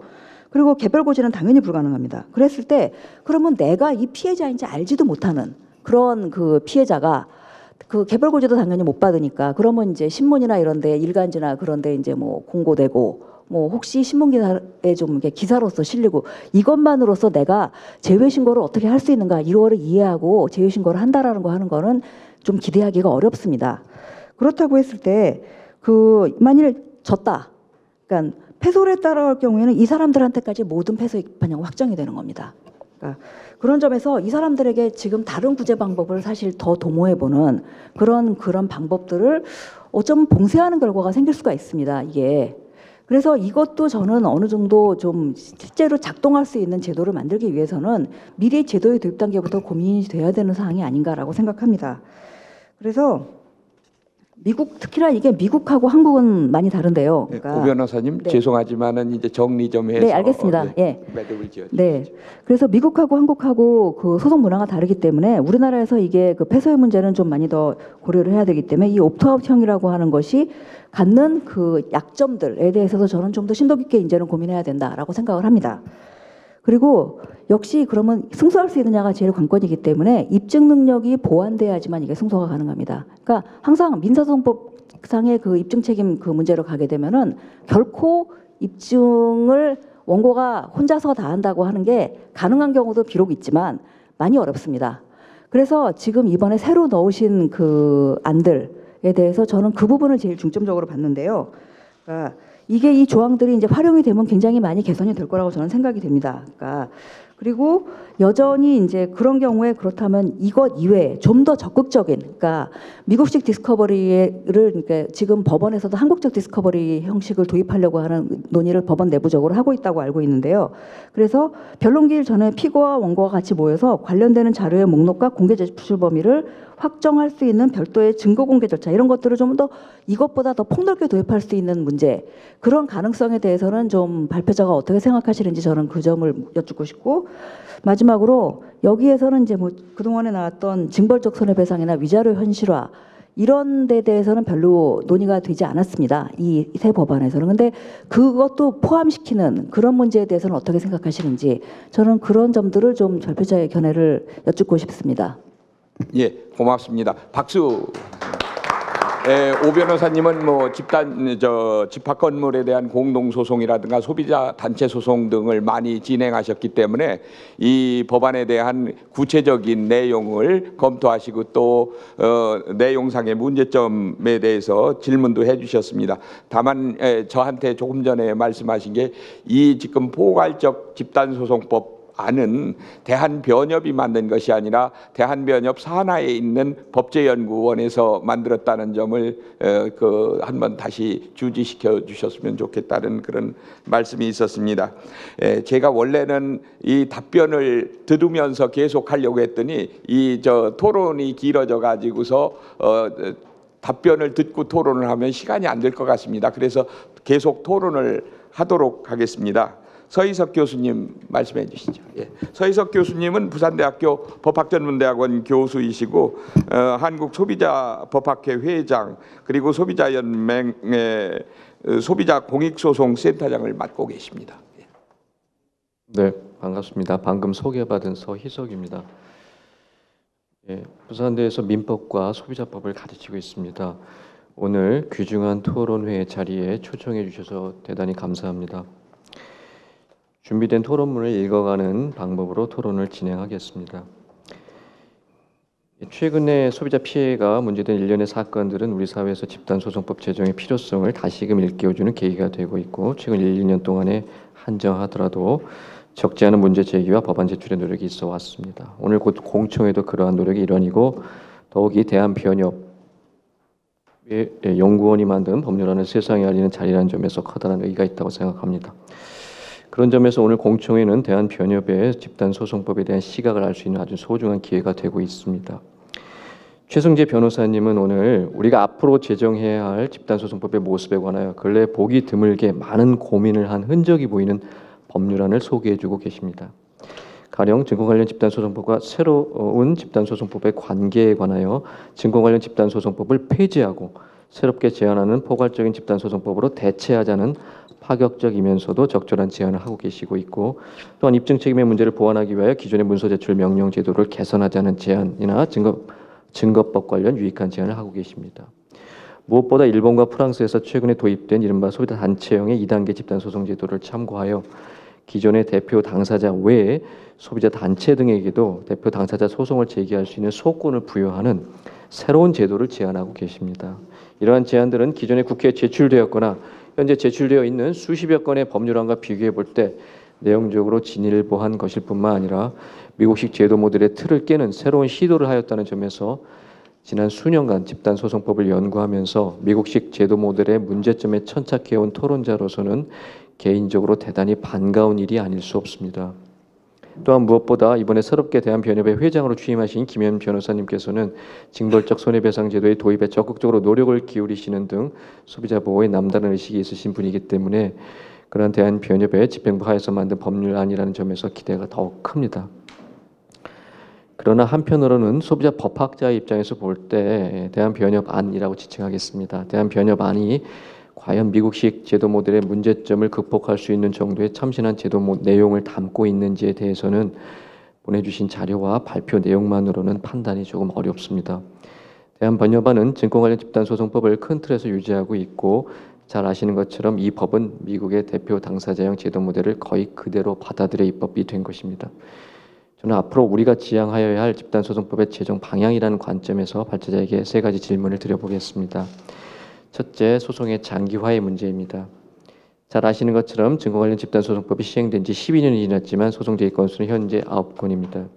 그중에서 2건은 화해로 종결이 되었고 다른 1건이 지난 1월에 1심 판결이 선고되어서 큰 화제가 되었습니다. 소송을 수행한 6명의 대표 당사자 외에 같은 피해를 입은 나머지 464명에게도 같은 판결의 효력이 미치게 된다는 점이 주된 논의의 쟁점이었습니다. 그러나 이 소송이 제기된 지 5년 만의 결과라는 점, 아직까지 1심에 불과하여 확정 판결까지 더 얼마나 기다려야 하는지 알 수 없다는 점에 초점을 맞춘 기사는 발견하기 어렵습니다. 또한 사업자가 소송허가 신청에 대한 결정에 불복할 경우 항고, 재항고를 거치는 3심 절차를 거치는 데에만 보통 4, 5년은 좋게 걸린다는 점을 아는 사람은 별로 없습니다. 더욱이 증권 관련 집단소송법이 다루는 증권거래 사건은 아까도 말씀이 나왔습니다만 대부분이 전자화된 기록으로 보관되어 있기 때문에 피해자의 확정 및 사실관계 파악이 용이합니다. 그런데도 피해자의 확정이나 사실관계 파악이 더 복잡하게 전개될 수 있는 일반적인 집단소송 사안을 전제로 하면서도 증권 관련 집단소송법의 큰 틀, 특히 소송허가 제도를 유지한다는 생각이 과연 적절한 것인지 대한변협안은 소송의 장기화 문제에 대해서 어떤 보관을 갖고 계신지 여쭙고 싶습니다. 두 번째로 옵트아웃형 제도의 이론적 난점입니다. 이미 오인영 변호사도 지적을 해주셨습니다만 옵트아웃형 제도의 가장 큰 난점은 기판력이 구성원 전원에게 확장된다는 점에 대한 이론적 근거가 불명확하다는 점입니다. 도대체 소송 참가 의사를 명백히 하지 않은 자에게 제외 신고를 하지 않았다는 이유로 확정 판결의 기판력을 확장하는 것을 어떻게 이론적으로 정당화할 수 있을까요? 물론 이런 효력을 위하여 법제화가 필요한 것입니다. 그러나 그 법제화의 근거가 불명확하기 때문에 법제화 자체에 대하여 많은 법조인들이 선뜻 이 제도의 도입에 찬성하지 못하고 있는 것은 아니겠는지요. 기업 측이 이 제도에 반대하는 것은 어찌 보면 당연한 것입니다. 그러나 법조인들조차도 이 제도의 도입에 의문을 갖고 있고 그 가장 큰 이유가 옵트아웃형 제도의 이론적 근거에 있는 것이라면 적어도 새로운 집단소송법에서 옵트아웃형 제도를 유지할 필연적 이유가 있는 것인지 신중히 생각해 볼 여지는 없었겠는지요. 설사 이런적 난점을 극복하고 옵트아웃형 제도가 법제화된다 하더라도 문제는 남습니다. 그 점은 아까 오인영 변호사께서 지적하신 대로 원고가 패소한 때에도 제외 신고하지 않은 구성원 모두에게 패소 판결의 기판력이 미친다는 점입니다. 따라서 옵트아웃형 제도가 도입될 경우 총원의 범위에 들어가는지조차 모르는 구성원이 제외 신고를 하지 않고 있다가 본의 아니게 같은 사안에 대해서 재판 청구권이 박탈되어 버리는 문제가 발생할 가능성을 얼마든지 예측해 볼 수 있습니다. 아까 말씀드린 1심 판결의 경우에도 464명이 만약 패소했다면 똑같이 패소 판결의 기판력이 미치게 된다는 것입니다. 이것은 또 다른 분쟁의 소지를 만든 것입니다. 이러한 이유 때문에 전 세계적으로 집단소송 제도를 도입한 국가들 중에서 옵트아웃형 제도를 도입한 국가는 미국 외에 캐나다와 제가 아는 한은 캐나다와 호주밖에 없습니다. 더욱이 2000년대 이후 미국식 집단소송 제도의 도입을 적극적으로 검토해온 EU에서는 EU 차원에서 개별 국가들의 집단소송법 제정에서 옵트아웃형 제도가 아닌 옵트인형 제도의 도입을 추천하고 있고 이에 따라 최근에 나온 프랑스의 제도 역시 이 제도를 옵트인형 제도를 도입했습니다. 또한 아까 소개 말씀있었던 일본 역시 이러한 흐름을 참고하여 옵트아웃인형 제도를 받아들인 것입니다. 많은 고민이 있으셨다고 말씀하셨지만 이 점에 대해서 다시 한번 재론의 여지는 없겠는지 여쭙고 싶습니다. 세 번째로 소송의 적용 범위의 문제입니다. 대한변협안은 증권 관련 집단소송법을 포함하는 일반적 또는 포괄적 집단소송법의 제정을 제한하고 있습니다. 이것은 집단소송법의 적용 범위를 제한하지 않고 모든 소송 유형에서 또한 모든 권리 능력자에 의한 집단소송의 제기가 가능하도록 하자는 취지로 이해됩니다. 가령 대한변협법 제1조는 집단소송의 물적 적용 범위로서 원성회복 또는 손해배상 청구 소송, 행위금지 청구 소송, 확인 소송, 계약상 의무이행 소송 등을 모두 포괄하고 있고 인적 적용 범위 역시 제한을 두고 있지 않습니다. 소송의 물적 적용 범위에 제한을 두지 않음으로써 피해자들의 구제를 폭넓게 도모하겠다는 취지는 10분 공감이 가고 찬성합니다. 그러나 소송의 인적 적용 범위에 제한을 두지 않고 일반형 집단소송 제도를 제한하고 있는 것에 대해서는 검토 여지가 있습니다. 일반형 집단소송 제도는 가령 다수의 중소사업자가 하나의 대기업의 불공정거래 행위 등으로 인하여 피해를 입은 경우에 유용한 해결책일 수 있습니다. 그러나 사업자 간의 거래로부터 발생하는 피해의 구제를 위하여 집단소송법이 굳이 필요한 것인지 도입할 실익이 무엇인지 의문입니다. 집단소송법은 애초에 소비자의 집단적 소비자 피해 구제를 효율적으로 도모한다는 목적에서 발달한 것이고 실질적으로 문제가 되고 있는 것도 소비자 피해 유형입니다. 환경 피해 등도 소비자 피해를 전제로 소송물을 확장하는 방향으로 구성한다면 충분히 포괄형으로 구성하는 장점을 살릴 수 있습니다. 따라서 그러한 목적에서 제도 도입이 추구되어야 합니다. 사업자 간의 거래는 설사 다수의 동일한 피해가 발생한다 하더라도 집단소송 제도보다 공동소송 제도 등 현행 민사소송 제도를 활용하여 해결하면 충분하다고 생각합니다. 일반 집단소송법을 지향할 경우 오히려 입법에 대한 강한 동고로 작용할 가능성이 크다는 점에서 현 시점에서 제도 도입 논의는 바람직스럽지 않습니다. 소비자 거래는 파편화된 거래가 아닙니다. B2B를 제외한 거의 모든 피해 유형이 이 거래 안에 포섭될 수 있습니다. 문제는 물적 적용 범위를 대한변협안처럼 확장하는 것입니다. 따라서 일단은 인적 적용 범위를 소비자 집단 소송으로 한정하는 제도 설정이 타당하다고 생각합니다. 이 점에 대해서는 발제자께서 이미 모두의 말씀을 하셨기 때문에 특별히 질문을 드리지는 않겠습니다. 다만 이 부분에 대해서는 향후에 국회 논의 과정에서 입법 전략이라는 관점도 포함하여 우리의 실정에 맞는 보다 나은 안이 무엇인지에 관한 논의가 더 필요하다고 생각합니다. 이와 같이 토론자 입장에서는 다소 아쉬운 점이 발견되지만 그럼에도 불구하고 대한변협안이 국회에 제출된다면 기존의 논의와는 사뭇 다른 방향의 생산적인 논의가 국회에서 전개되는 계기가 될 것으로 기대합니다. 그러한 논의를 거쳐 보다 바람직한 방향의 집단소송법이 제정되기를 바라면서 토론에 가름하고자 합니다. 감사합니다. 서 교수님은 소비자법에 관해서 많은 연구를 하셨기 때문에 이 법안에 대해서도 아주 구체적이고 상세한 문제점을 지적해 주셨습니다. 이 답변은 종합적으로 다 토론을 마친 후에 듣도록 하겠습니다. 다음은 그 좌회선 국장님이 토론을 해주시겠는데 현재 한국소비자단체협의회 자율분쟁조정위원회 사무국장을 맡고 계십니다. 부탁드립니다. 네, 안녕하십니까. 저는 한국소비자단체협의회 자율분쟁조정위원회 좌회선입니다. 이렇게 대한변호사협회에서 집단소송 법안을 마련해 주시고 논의 자리를 만들어서 너무 감사드립니다. 법안은 제가 잘 보았고요. 법안에 대한 저희 의견을 좀 몇 가지 말씀드리도록 하겠습니다.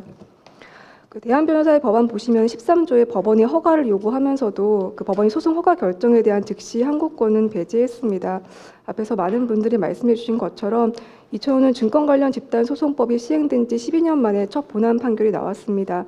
법원에 접수된 소송이 그냥 9건이고 허가를 받은 게 5건에 불과합니다.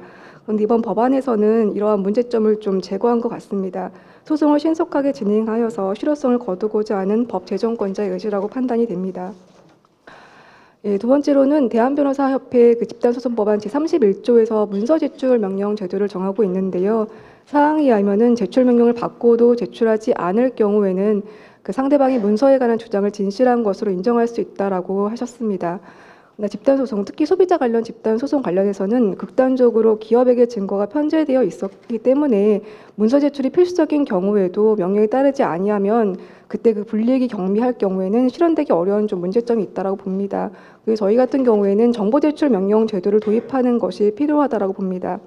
대상에서도 문서만이 아니라 그 범위를 정보까지 확대시키고 정보가 제공된 형태에 그 제한을 두지 않았다면은 그 정보공개 명령제에 불응할 경우에 그 주장 사실이 바로 증명된 것으로 볼 수 있도록 하는 게 필요하다고 봅니다. 그 소비자 단체 협의회에서도 지금 소비자 집단 소송 법안을 지금 마련해 두고 있는데요. 저희는 소비자 기본법에 도입하는 방식을 취하고 있습니다. 그래서 정보 제출 명령이라고 하여가지고 피고가 정보 제출 명령에 따르지 않거나 또는 원고 단체의 사용을 방해할 목적으로 제출 명령을 받은 정보를 멸실 등 사용할 수 없게 했을 때는 법원이 원고 단체 주장을 진실한 것으로 인정할 수 있도록 한다는 그런 규정을 좀 만들어 놨습니다. 세 번째로는 옵트아웃 방식의 좀 문제점을 지적하고 싶습니다. 대한변호사협회 법안 38조에서 옵트아웃 방식을 선택하고 있었습니다. 증권 관련 집단 소송에서도 옵트아웃 방식을 채택하고 있는데요. 증권 관련 집단 소송의 경우에는 분식회계, 주가 조작, 미공개 정보 이용 등 대부분 고의적인 부정행위만이 대상이 됩니다. 그래서 이것들에 대해서 일괄 구제를 하더라도 사회적 저항이 약하다는 평가를 받고 있습니다. 또한 증권 피해의 경우에는 피해자 범위를 특정하는 것이 용이합니다. 개별 손해액 상족도 강명하고요. 그리고 피해자 협조가 없어더라도 한국거래소나 증권사의 정보 제출 명령 등을 통해 가지고 피해자 수, 인적사항, 피해 내역 등을 특정하는 것이 지금 가능합니다. 또 순수한 재산상 손해배상이기 때문에 굳이 피해자들의 참여가 필요한 것도 아닙니다. 하지만 증권 관련 집단 소송 외에 그 외의 경우에는 옵트아웃 방식과 결합하는 것은 문제가 있다고 봅니다. 피해자 협조 없이는 피해 내역 확인도 어렵고 피해 산정도 어렵기 때문에 적어도 소송에 참여하려는 의지는 필요한 것으로 보입니다. 그래서 이러한 방식들에 대해서 좀 다시 한번 검토해 주길 바라는 마음이 있고요. 네 번째로는 소송 비용 개선의 그런 문제입니다. 사실 민사소송 같은 경우는 패소자 부담 원칙에 따라 가지고 집단 소송의 경우에 소송의 승패에 따라서 패소자에게 너무 가혹한 부담이 지어질 위험이 있습니다. 대한변호사협회 법안 제14조에서도 이러한 문제점을 인식하고 소송 비용 분담이라든지 패소자 부담 원칙의 예외 등을 정하고 있습니다. 하지만 여기서 더 나아가서 일정한 요건에 해당하는 경우에는 소송 비용을 지원할 수 있는 그런 고려도 필요하다고 봅니다. 소비자 단체 협의회 법안에서도 보시면은 국가의 예산 범위 안에서 소송 비용의 전부 또는 일부를 지원할 수 있도록 하고 지원에 관한 구체적인 사항은 대통령령으로 정한다라고 마련하였습니다. 공익적이고 의미 있는 소송 같은 경우에는 국가의 지원 아래 소비자들이 그리고 피해자들이 배상을 받을 수 있는 것들을 좀 마련해 주는 것이 필요하다고 봅니다. 다섯 번째로는 징벌적 손해배상조에도 도입을 좀 고려해 주셨으면 하는 마음으로 적어봤는데요. 사실 소비자 사건이 판례로 나온 예는 찾아보기 어렵습니다. 소비자가 소송을 제기하기도 어렵지만은 소송을 제기하더라도 판결문이 나오기까지가 어렵기 때문입니다. 일반적으로 소비자 분쟁의 특성으로 소액 다수의 피해를 말합니다. 그렇지만 징벌적 손해배상 제도가 함께 도입된다라면은 더 이상 소비자 문제는 소액 사건이 아닐 수 있기 때문에 소송이 적극적으로 제기될 수 있도록 할 것이라고 봅니다. 한국소비자단체협의회 법안에서도 보시면은 피고의 고의 또는 중대한 과실로 인하거나 피고의 반복적인 위법 행위로 인해서 생명, 신체, 재산의 손해가 발생되는 경우에는 손해액의 3배를 넘지 않는 범위에서 손해배상 범위를 좀 정할 수 있다라고 했는데요. 저는 소협에서는 정말 가장 완화된 정도의 징벌배상 제도를 지금 마련해 두고 있습니다. 이러한 내용도 좀 검토해 주시기를 부탁드립니다. 저는 소비자 단체 협의에 있으면서 성정 당사자 제도와 공동 소송 제도를 이용해 가지고 소비자 소송을 직접 수행한 적이 있었습니다. 그래서 제가 얼마나 이 소송을 진행하면서 힘든지를 제가 알고 있기 때문에 현재 지금 소비자 단체 협의 내에서도 법안을 마련하고 이 법안이 통과되기 위해서 굉장히 노력을 하고 있습니다. 사실 소비자 피해를 보시면 대부분 구조적 피해이고요. 지금 나와 있는 법안에서도 보시면은 구조적 피해를 지금 보상받기 위해서 마련한 법안이라고 생각이 됩니다. 사실 사업자, 소비자 간의 그 힘의 불균형을 현저하고요. 그렇기 때문에 상업 교섭을 통한 분쟁 해결이라는 거는 그냥 이름뿐인 것 같습니다. 결국에는 소비자는 보상 체계에 의존하게 되기 때문에 이번 집단 소송 법안을 마련하여 주셔가지고 이것들이 꼭 통과됐으면 하는 바람입니다. 끝으로 지금 오늘 법안에서 보시면은 아까 말씀하신 것처럼 관할을 설정해 주시고 소송 대리인의 제한 같은 거를 풀어주시고 단체에도 원고 적격을 인정하고 인지대 상한 설정 등을 마련해 주신 거에 굉장히 공감합니다. 오늘 논의가 법안 통과에 훌륭한 자양분이 됐으면 좋겠고 대한변호사협회 법제연구원에서 좋은 법안을 마련해 주셔서 너무나 감사드립니다. 제 토론은 이것으로 마치겠습니다. 예, 고맙습니다. 조하국장님은 소비자 분쟁 조정을 직접 수행하시고 또 그 소송을 진행하시면서 겪은 경험을 바탕으로 해서 아주 이 법안의 문제점이라든가 보완 사항에 대해서 잘 말씀해 주셨습니다. 다음은 서울중앙지법 판사이신 김영현 판사님께서 토론을 해 주시겠습니다. 예, 서울중앙지방법원에서 근무하고 있는 김영현 판사입니다. 그 시간 관계상 제가 궁금했던 부분으로 직접 들어가서 말씀드리겠습니다. 먼저 첫 번째로 제가 집단 소송에 관해서 연구 결과물들을 검토해봤을 때는 각국의 제도 속에 치중하는 경향이 있었던 것 같습니다. 그래서 실제적으로 입법 과정에서는 현실적으로 필요하다라는 것만으로 그 도입 여부에 관한 논의를 이렇게 뛰어넘을 수 없기 때문에 구체적으로 각국에서 어느 수준으로 집단 소송이 활성화되고 있는지 실시 건수라든지 약간 이런 실증적인 자료들이 보완이 되면 쉽게 그 입법 논의가 진행될 수 있을 거라고 생각이 들고요.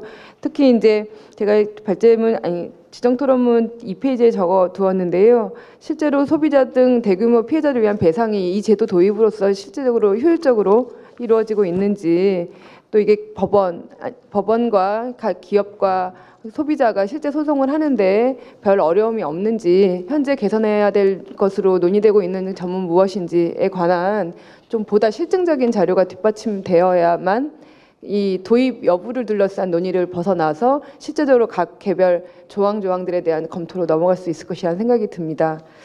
두 번째로는 그 포괄적인 집단소송법 제정 시에 각 불법행위 유형에 따른 어떤 특수성들이 포섭될 수 있는가에 대해서는 다른 토론자들께서 말씀해 주셨기 때문에 그 부분을 생략을 하겠습니다.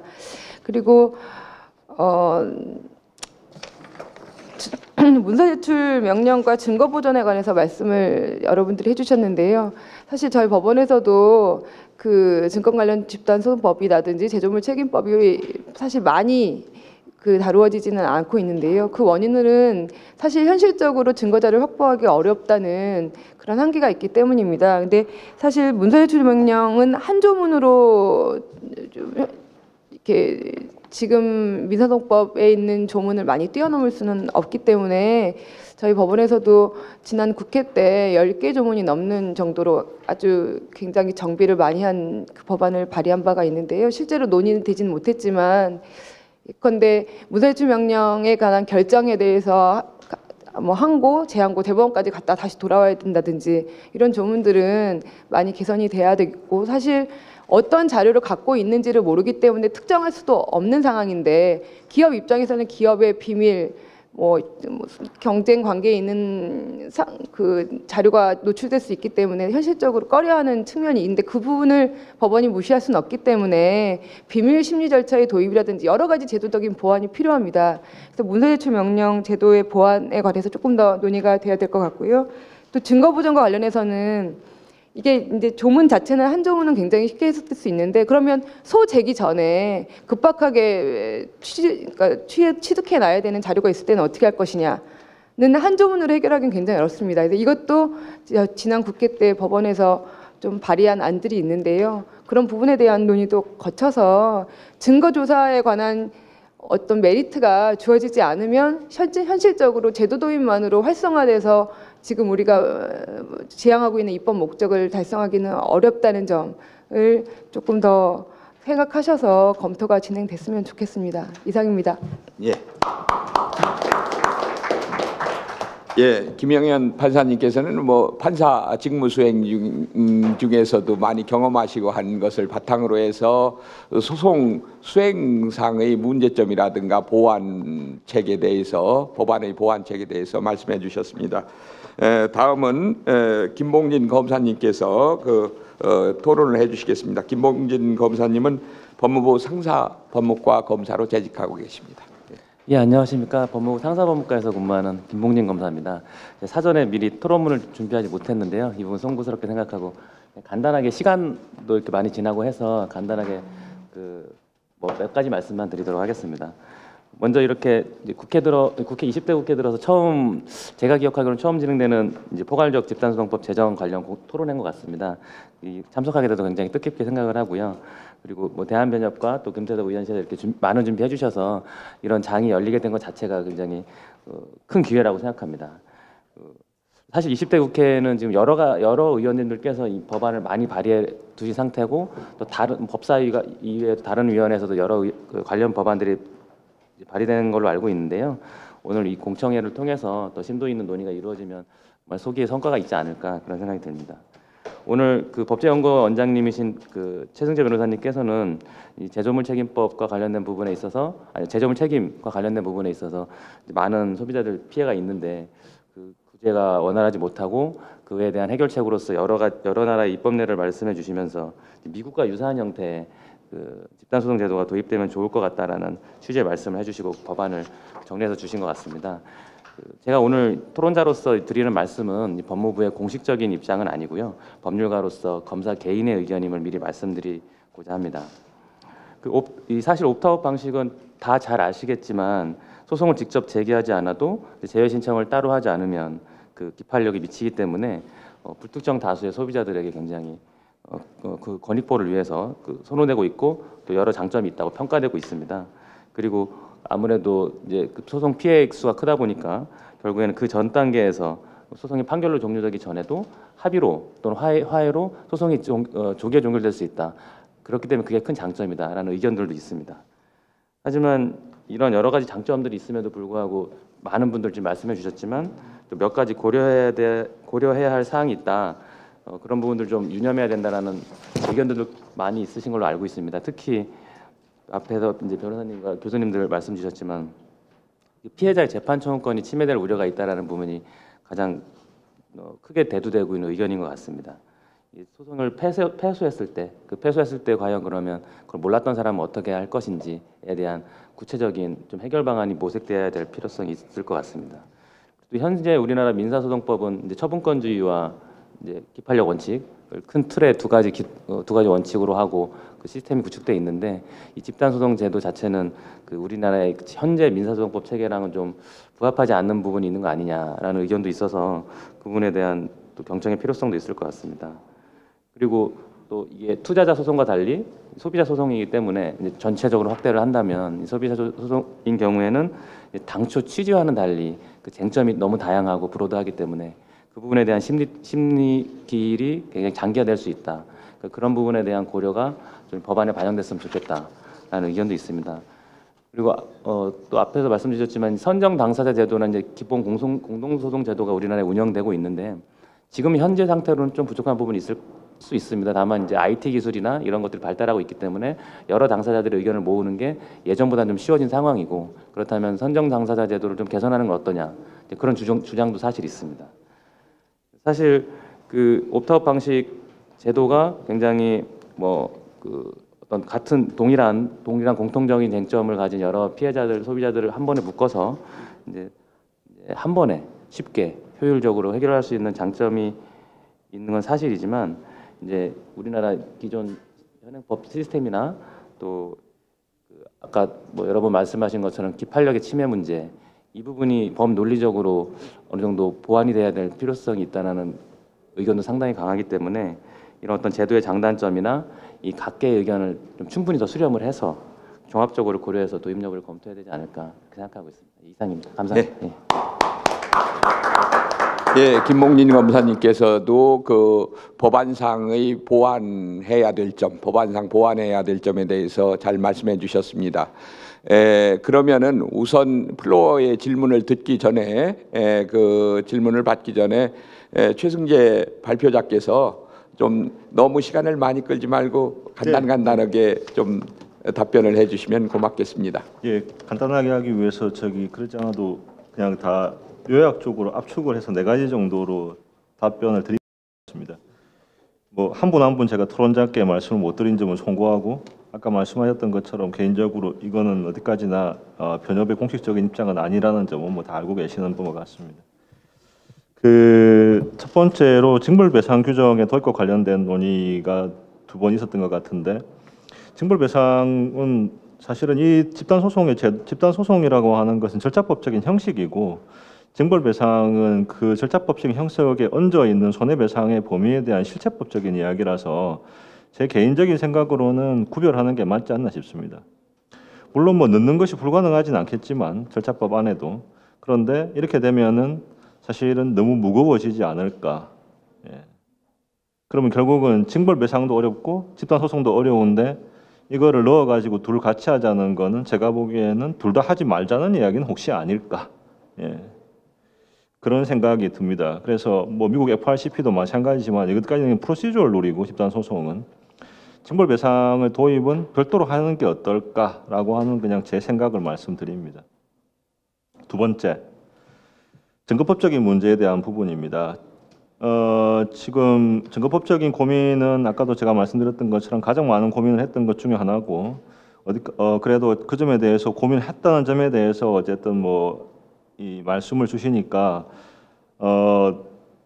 이 1년간 같이 고생했던 이제 우리 동료들, 그러니까 동료 연구위원님들하고 분명히 다 아주 감사해야 할 것 같습니다.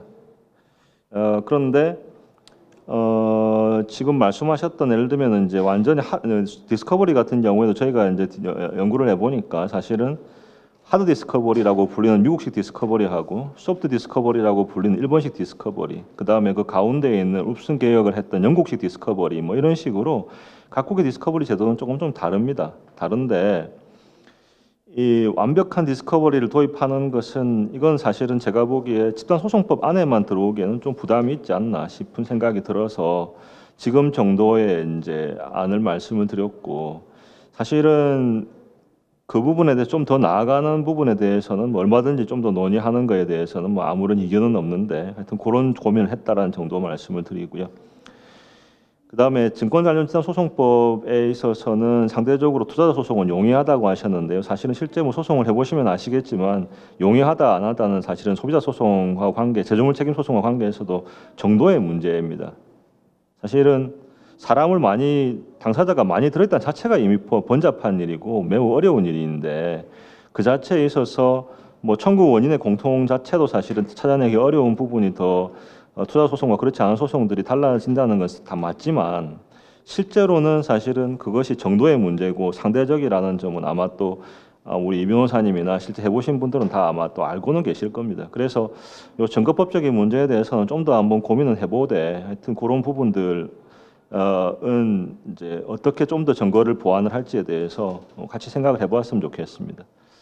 김 판사님 말씀하셨던 문서제출 명령에 대한 부분에 대한 보완, 증거 보존에 대한 보완 등은 저도 사실은 대법원에서 그때 TF 할 때에 문서제출 명령 같은 경우에는 행정처에서 TF 할 때 저도 들어가서 같이 논의도 했던 기억이 있습니다만 요거는 법원안에 대해서 법원의 입장이라기보다는 하여튼 법원안에 대해서 우리 토론자이신 김 판사님께서 저한테 좀 가지고 계신 자료들이 추가로 있으시면 보내주시면은 법원의 입장도 충분히 또 고려를 해서 할 수 있을 것 같고, 그 다음에 저희도 사실은 아까 말씀하셨던 실제 소송 절차에서 이제 이 영업 비밀 등의 주장이 있을 가능성이 다분히 농후하기 때문에 그 부분에 대해서 인카메라 제도 같은 이제 이런 유형의 심리 제도, 사실은 근데 인카메라는 이미 민사소송법에 일부가 들어와 있습니다. 운영하려고 그러면 사실은 인카메라를 운영할 수 있기 때문에 그거는 사실은 완전히 불가능한 현행 제도로 제가 보기에는 아닌데 그렇게 안 하고 계신 거라고는 저는 이해를 하긴 합니다만 그거는 좀 더 자료를 보내주시면 충분히 반영을 하겠습니다.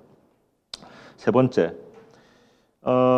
그 옵트아웃에 대한 이야기입니다. 이게 사실 어떻게 보면 이제 가장 많은 이야기고 기본적으로 아마 우리 김봉진 검사님도 그렇고 이제 다 그런 말씀을 하셨는데요. 그 부분에 대해서 저는 오히려 이 이야기를 먼저 드리고 싶습니다. 이 옵트아웃이 문제라 그러면 현행법에 존재하는 증권 관련 소송법 도대체 뭡니까 이게 분명히 옵트아웃 방식인데, 물론 이게 가지고 있는 제도적인 문제점이 있다는 건 좋은데 문제는 이건 분명히 현행법입니다. 그래서 현행법에 이미 이런 제도가 있다라고 하는 점, 다만 이 제도를 확장할 것인가 안 할까의 문제지 민사소송법하고 악의가 안 맞는다라고 하는 거, 현행법상 없는 제도라고 하는 건 좀 이거는 아닌 이야기가 아닌가라고 하는 점은 분명히 말씀을 드려야 될 것 같고요. 그런 점에서 바로 그런 논의를 막기 위해서 제가 여러 가지 고민을 하고 2단계 투자 소송에 대해서도 일본 문헌 본 것만 해도 제가 한 박스는 봤습니다. 그래도 왜 미국식 제도를 도입했다고 하는 증권집단소송법을 개선하는 결정을 했느냐 하면 바로 지금 말씀하시는 것처럼 기존에 없는 제도다라고 하는 논의 때문에 또 10년 끄는 건 아니다 싶어서 사실은 그래서 그렇게 한 겁니다.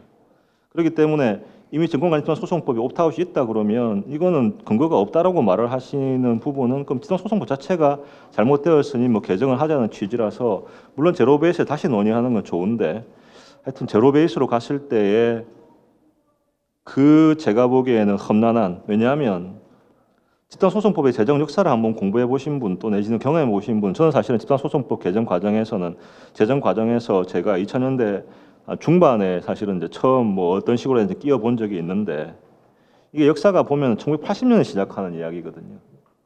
그럼 이게 20몇 년이 걸려 가지고 된 일이 왜 안 됐는지 곰곰이 생각해 보면은 입법까지의 그 험난한 일들을 생각해 봤을 때 저희가 어떻게 입법을 해야 될지에 대해서 좀 생각을 해봤으면 좋겠다는 생각이고요. 그래서 물론 그렇지만 뭐 저는 우리 서기석 교수님 서 교수님 뭐 저를 어떻게 생각하시지? 뭐 저는 개인적으로 서 교수님이 좋아하고 언제든지 뭐 서 교수님하고는 저는 이제 같이 논의할 수 있는 합리적인 분이다라고 알고 있기 때문에 뭐 언제든지 같이 고민하고 서 교수님이나 저나 사실은 방향성이 같거든요.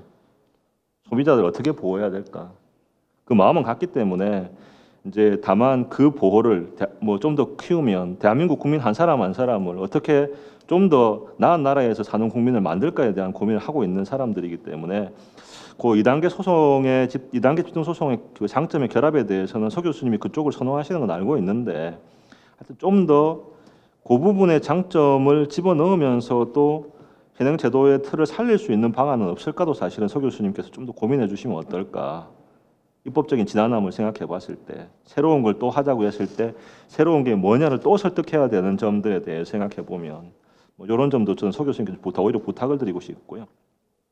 근데 제가 이제 이렇게 보기에는 사실은 좀 쉽지 않은 부분이 있는 게 옵트아웃하고 1단계, 옵트인 2단계는 서로 이게 약간의 짝인 것 같습니다. 이게 그러니까 어느 정도의 수정은 할 수 있는데 이걸 완전히 틀어버리면은 사실은 좀 짝이 안 맞는 그런 부분이 있는 것 같아서 그 부분은 지난 1년간의 저희 고민이기도 했기 때문에 좀 더 좋은 대안이 있으면 좋겠고요.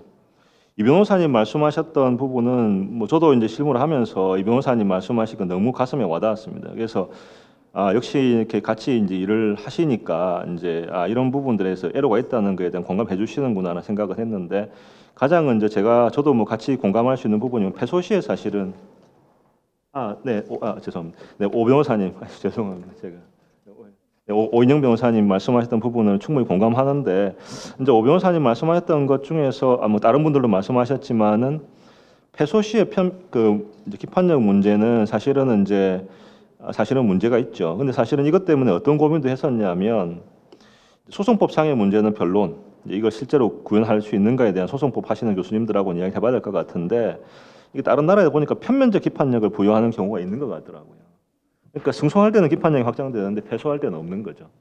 그러니까 이런 식으로 편면적 기판력을 주는 것도 생각을 해봤는데 이건 아마 엄청난 비판이 있지 않을까. 왜냐하면 기업 입장에서는 그러면 나는 이겼는데 또 소송이 들어와가지고 또 소송 당하고 하는 건 계속되고 지면 내가 돈 다 줘야 되고 이런 부분에 대해서 과연 이게 수긍을 할까. 실은 이제 그런 점 때문에 이게 좀 만만치 않았습니다. 그래서 뭐 그게 고민을 안 한 건 아니고 정말 뭐 물론 제 능력이 부족해서 고민 못한 부분도 있을 수 있겠습니다만 뭐 최소한 오늘 말씀하셨던 부분들은 정말 저 뜨거운 가슴으로 또 차가운 머리로 할 수 있는 고민들은 다 해봤을 때 나왔던 질문들이었는데 하여튼 그런 고민을 하다가 어쩔 수가 없다. 결국 이 문제는 변호사를 좀 더 전문적으로 가고 법원도 좀 이 문제에 좀 더 전문적으로 대응을 해서 해결해야 할 수밖에 없지 않겠나. 만약에 이 옵트아웃으로 그렇게 하면 물론 전향적으로 옵트인으로 가는 방법에 대해서 생각을 해볼 수는 있겠는데 또 그 길에서의 단점들이 있기 때문에 결국 우리가 이거는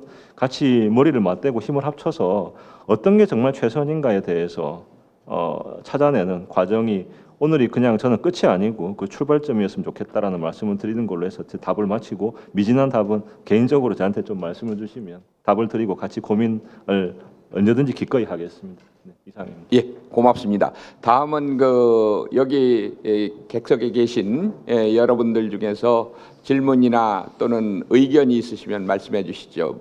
말씀하실 때는 소속과 성함을 밝히고 말씀을 해 주시면 고맙겠습니다.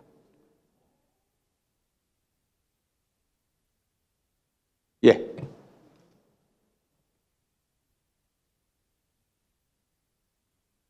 소속과 성함을 밝히고서. 네, 저는 법무법인 충정의 최호영 변호사라고 합니다. 그래서 오늘 집단소송법 제정에 앞서서 이렇게 발표자님들과 이제 토론자님의 말씀을 잘 들었습니다. 그런데 이제 저는 이 문제와 관련해 가지고 제가 하나 경험한 사례를 하나 좀 말씀드리고 제 의견을 간단히 좀 말씀드리겠습니다.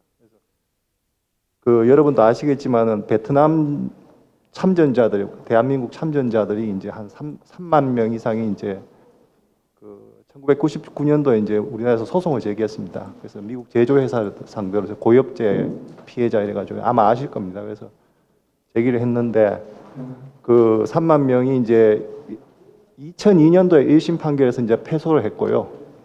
2006년도에 청구액이 이제 3만 명이 한 5조를 청구했는데 한 600억 정도가 이제 승소 판결이 났습니다. 또 대법원은 갔습니다. 그래서 갔는데 대법원에서 이제 재판장이 그 주심 대법관이 바뀌시고 해서 2014년도에 최장기 사건으로 해서 이제 뭔가들 또 패소를 했습니다. 그래서 이제 환송 판결이 2015년도에 끝나서 17년 동안 재판을 해서 결국 원고들이 패소를 했습니다. 그런데 이제 베트남 참전은 우리나라 군인들만 한 게 아니고 미군, 호주, 뭐 뉴질랜드 군들 다 했지 않습니까? 그런데 이제 종전이 75년인데 미국에서는 이게 이제 그 참전자들 이제 각종 질병들이 생기니까 이 사람들이 미국에서 각종 여러 군데서 이제 집단 소송을 제기를 했습니다. 그래서 이제 미군, 호주, 뉴질랜드에서 한 20만 명 이상으로 제가 알고 있는데 그래서 각 지역에 이제 제기를 하니까 그 미국 그 뉴욕주 동부지방법원의 판사님이 사건을 다 몰아가지고 다 가져와라 이래가 집단 소송을 다 가져와서 그래서 내가 재판을 하겠다 이렇게 해서 이제 하셨는데, 근데 이분이 이제 그 재판 날짜가 딱 이제 잡히지 않습니까? 트라이얼 날짜가 잡히는데 바로 전날까지 해서 이제 원고 측 변호사들을 갖다가 겁을 줘서 이제 이 소송은 못 이기니까 합의해라. 그리고 피고 측 변호사들 이제 피고 제조회사가 7개 이상 되는데 거기는 그래도 돈 많이 드니까 합의해라. 그래가지고 그 전날 이제 합의를 시켰습니다. 그 집단 소송을. 그래서 이제 피고 측에서 1억 8천만 불을 내서 그걸 기금을 만들어 가지고 2억 4천만 불인가를 만들어서 하여튼 원고들한테 뭐 한 1,000불부터 해서 이제 뭐 치료도 하고 이런 식으로 해서 이제 다 해결을 했습니다. 그래서 제가 말씀드리고 싶은 거는 미국에서는 그게 이제 베트남전 소송 제기부터가 해서 한 84년도에 끝나서 그게 한 7년 정도 끝났습니다. 7년 정도 안에 어느 정도 다 해결이 됐습니다. 그냥 1차적으로. 그런데 이제 우리나라는 그 당시에 이제 뭐 그 여러 가지 보도 통제에 대해서 몰라가지고 이제 99년도에 제기를 했었는데 우리나라에서는 결국 17년 걸려서 같은 문제인데 물론 이제 우리나라도 고엽제법이 있습니다만은 원고들이 이제 패소를 했거든요. 그래서 이건 결국 같은 문제인데 어떤 사회적으로도 문제가 되고 국가적으로도 문제가 되고 전 세계적으로 문제가 되는 소송인데 이게 다르게 이렇게 될 수 있느냐 그 부분이 좀 안타까운 점인데 그래서 결국 차제에 결국 이제 우리나라는 집단 소송법은 꼭 제정이 돼야 되겠다. 그 점을 말씀드리고 아까 이제 그 최승재 원장님 말씀하신 중에서 원고들 소송은 모두가 기획 소송이다. 그 점은 정말 맞는 말씀이라고 제가 얘기해 드리고 그 관련해 가지고 이제 아마 이제 이게 만약에 법제가 시행이 어떤 식으로든 이제 제정이 돼서 시행이 되게 되면 이제 그 뭐 중견 로펌들에서 이제 아마 소송을 맡아서 해야 되는데 그럼 변호사들이 과연 돈이 있느냐 그 대해서 이제 할 돈이 있느냐 그럴 경우에 이제 뭐 지금 다른 나라에서 논의가 되고 있습니다만 이제 그 리티게이션 펀딩이라 그래 가지고 이제 그 변호사가 이제 비변호사들과 같이 이제 비변호사의 자금을 대서 소송을 진행하고 그런 문제까지 이제 논의가 되는데 우리나라는 지금 뭐 변호사법에서 다 이제 금지가 돼 있으니까 그런 문제가 하나가 있고 그다음에 지금 아까 말씀드린 그 판사님이 와인슈타인 판사님이라는 분인데 그 합의를 시키고 나서 그 이후에 옵트아웃 원고들이 제기한 소송은 다 기각을 시켰습니다.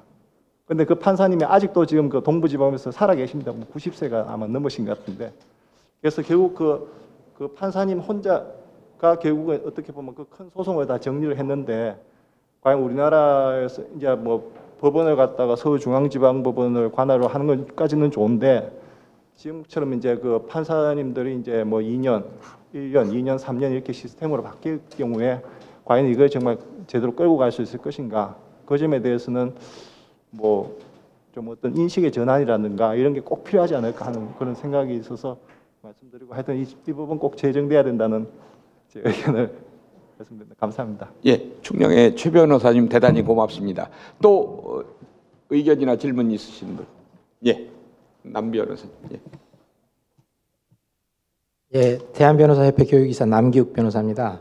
지금 이제 계속적인 문제 그 옵트아웃형에 대한 이제 문제 제기가 계속되고 있는데 그 부분과 관련해서 그 보완 규정을 하나 두면은 어느 정도 그 단점을 해소할 수 있지 않을까 그런 생각이 듭니다. 그래서 보면 이제 그 소송허가 결정이 나면 일단 뭐 일간지라든지 이런 걸 통해서 모두 이제 공지가 되는 상황이기 때문에 어느 정도 그 구성원에 대한 그러니까 그 기판력이 미친다고 하더라도 별 특별한 문제는 없을 것 같은데 그 38조에 이제 그게 기판력의 주관적 범위에서 예외 조항을 전혀 두지 않으니까 그 경우에 따라서는 그 구성원의 책임으로 돌릴 수 없는 그런 불가피한 사유가 있을 수가 있는 경우가 있습니다. 예를 들어서 장기 뭐 해외 체류를 해서 아예 이제 소송 제기가 된 사실을 알지 못하든지 그런 이제 많지 않은 경우고 극히 예외적인 경우이긴 합니다만은 그런 예외 조항을 둠으로써 약간 그 옵트아웃형의 문제점을 조금 보완할 수 있지 않을까 그런 의견인데 그 부분도 한번 검토가 됐으면 하는 바람입니다. 예, 말씀하시죠. 예, 대한변협 사무총장 이장희 변호사입니다. 지금 방금 저희 교육이사님께서 말씀해주신 것처럼 같은 내용이라서 뭐 첨언을 좀 드리자면 소재기를 한 후에 공시를 하게 된 후에 나중에 시 제외 신청을 안 한 데 대해 가지고서는 중대한 과실이 없으면 재심을 신청하게 한다든가 하면은 제도적 보완은 가능하지 않는가.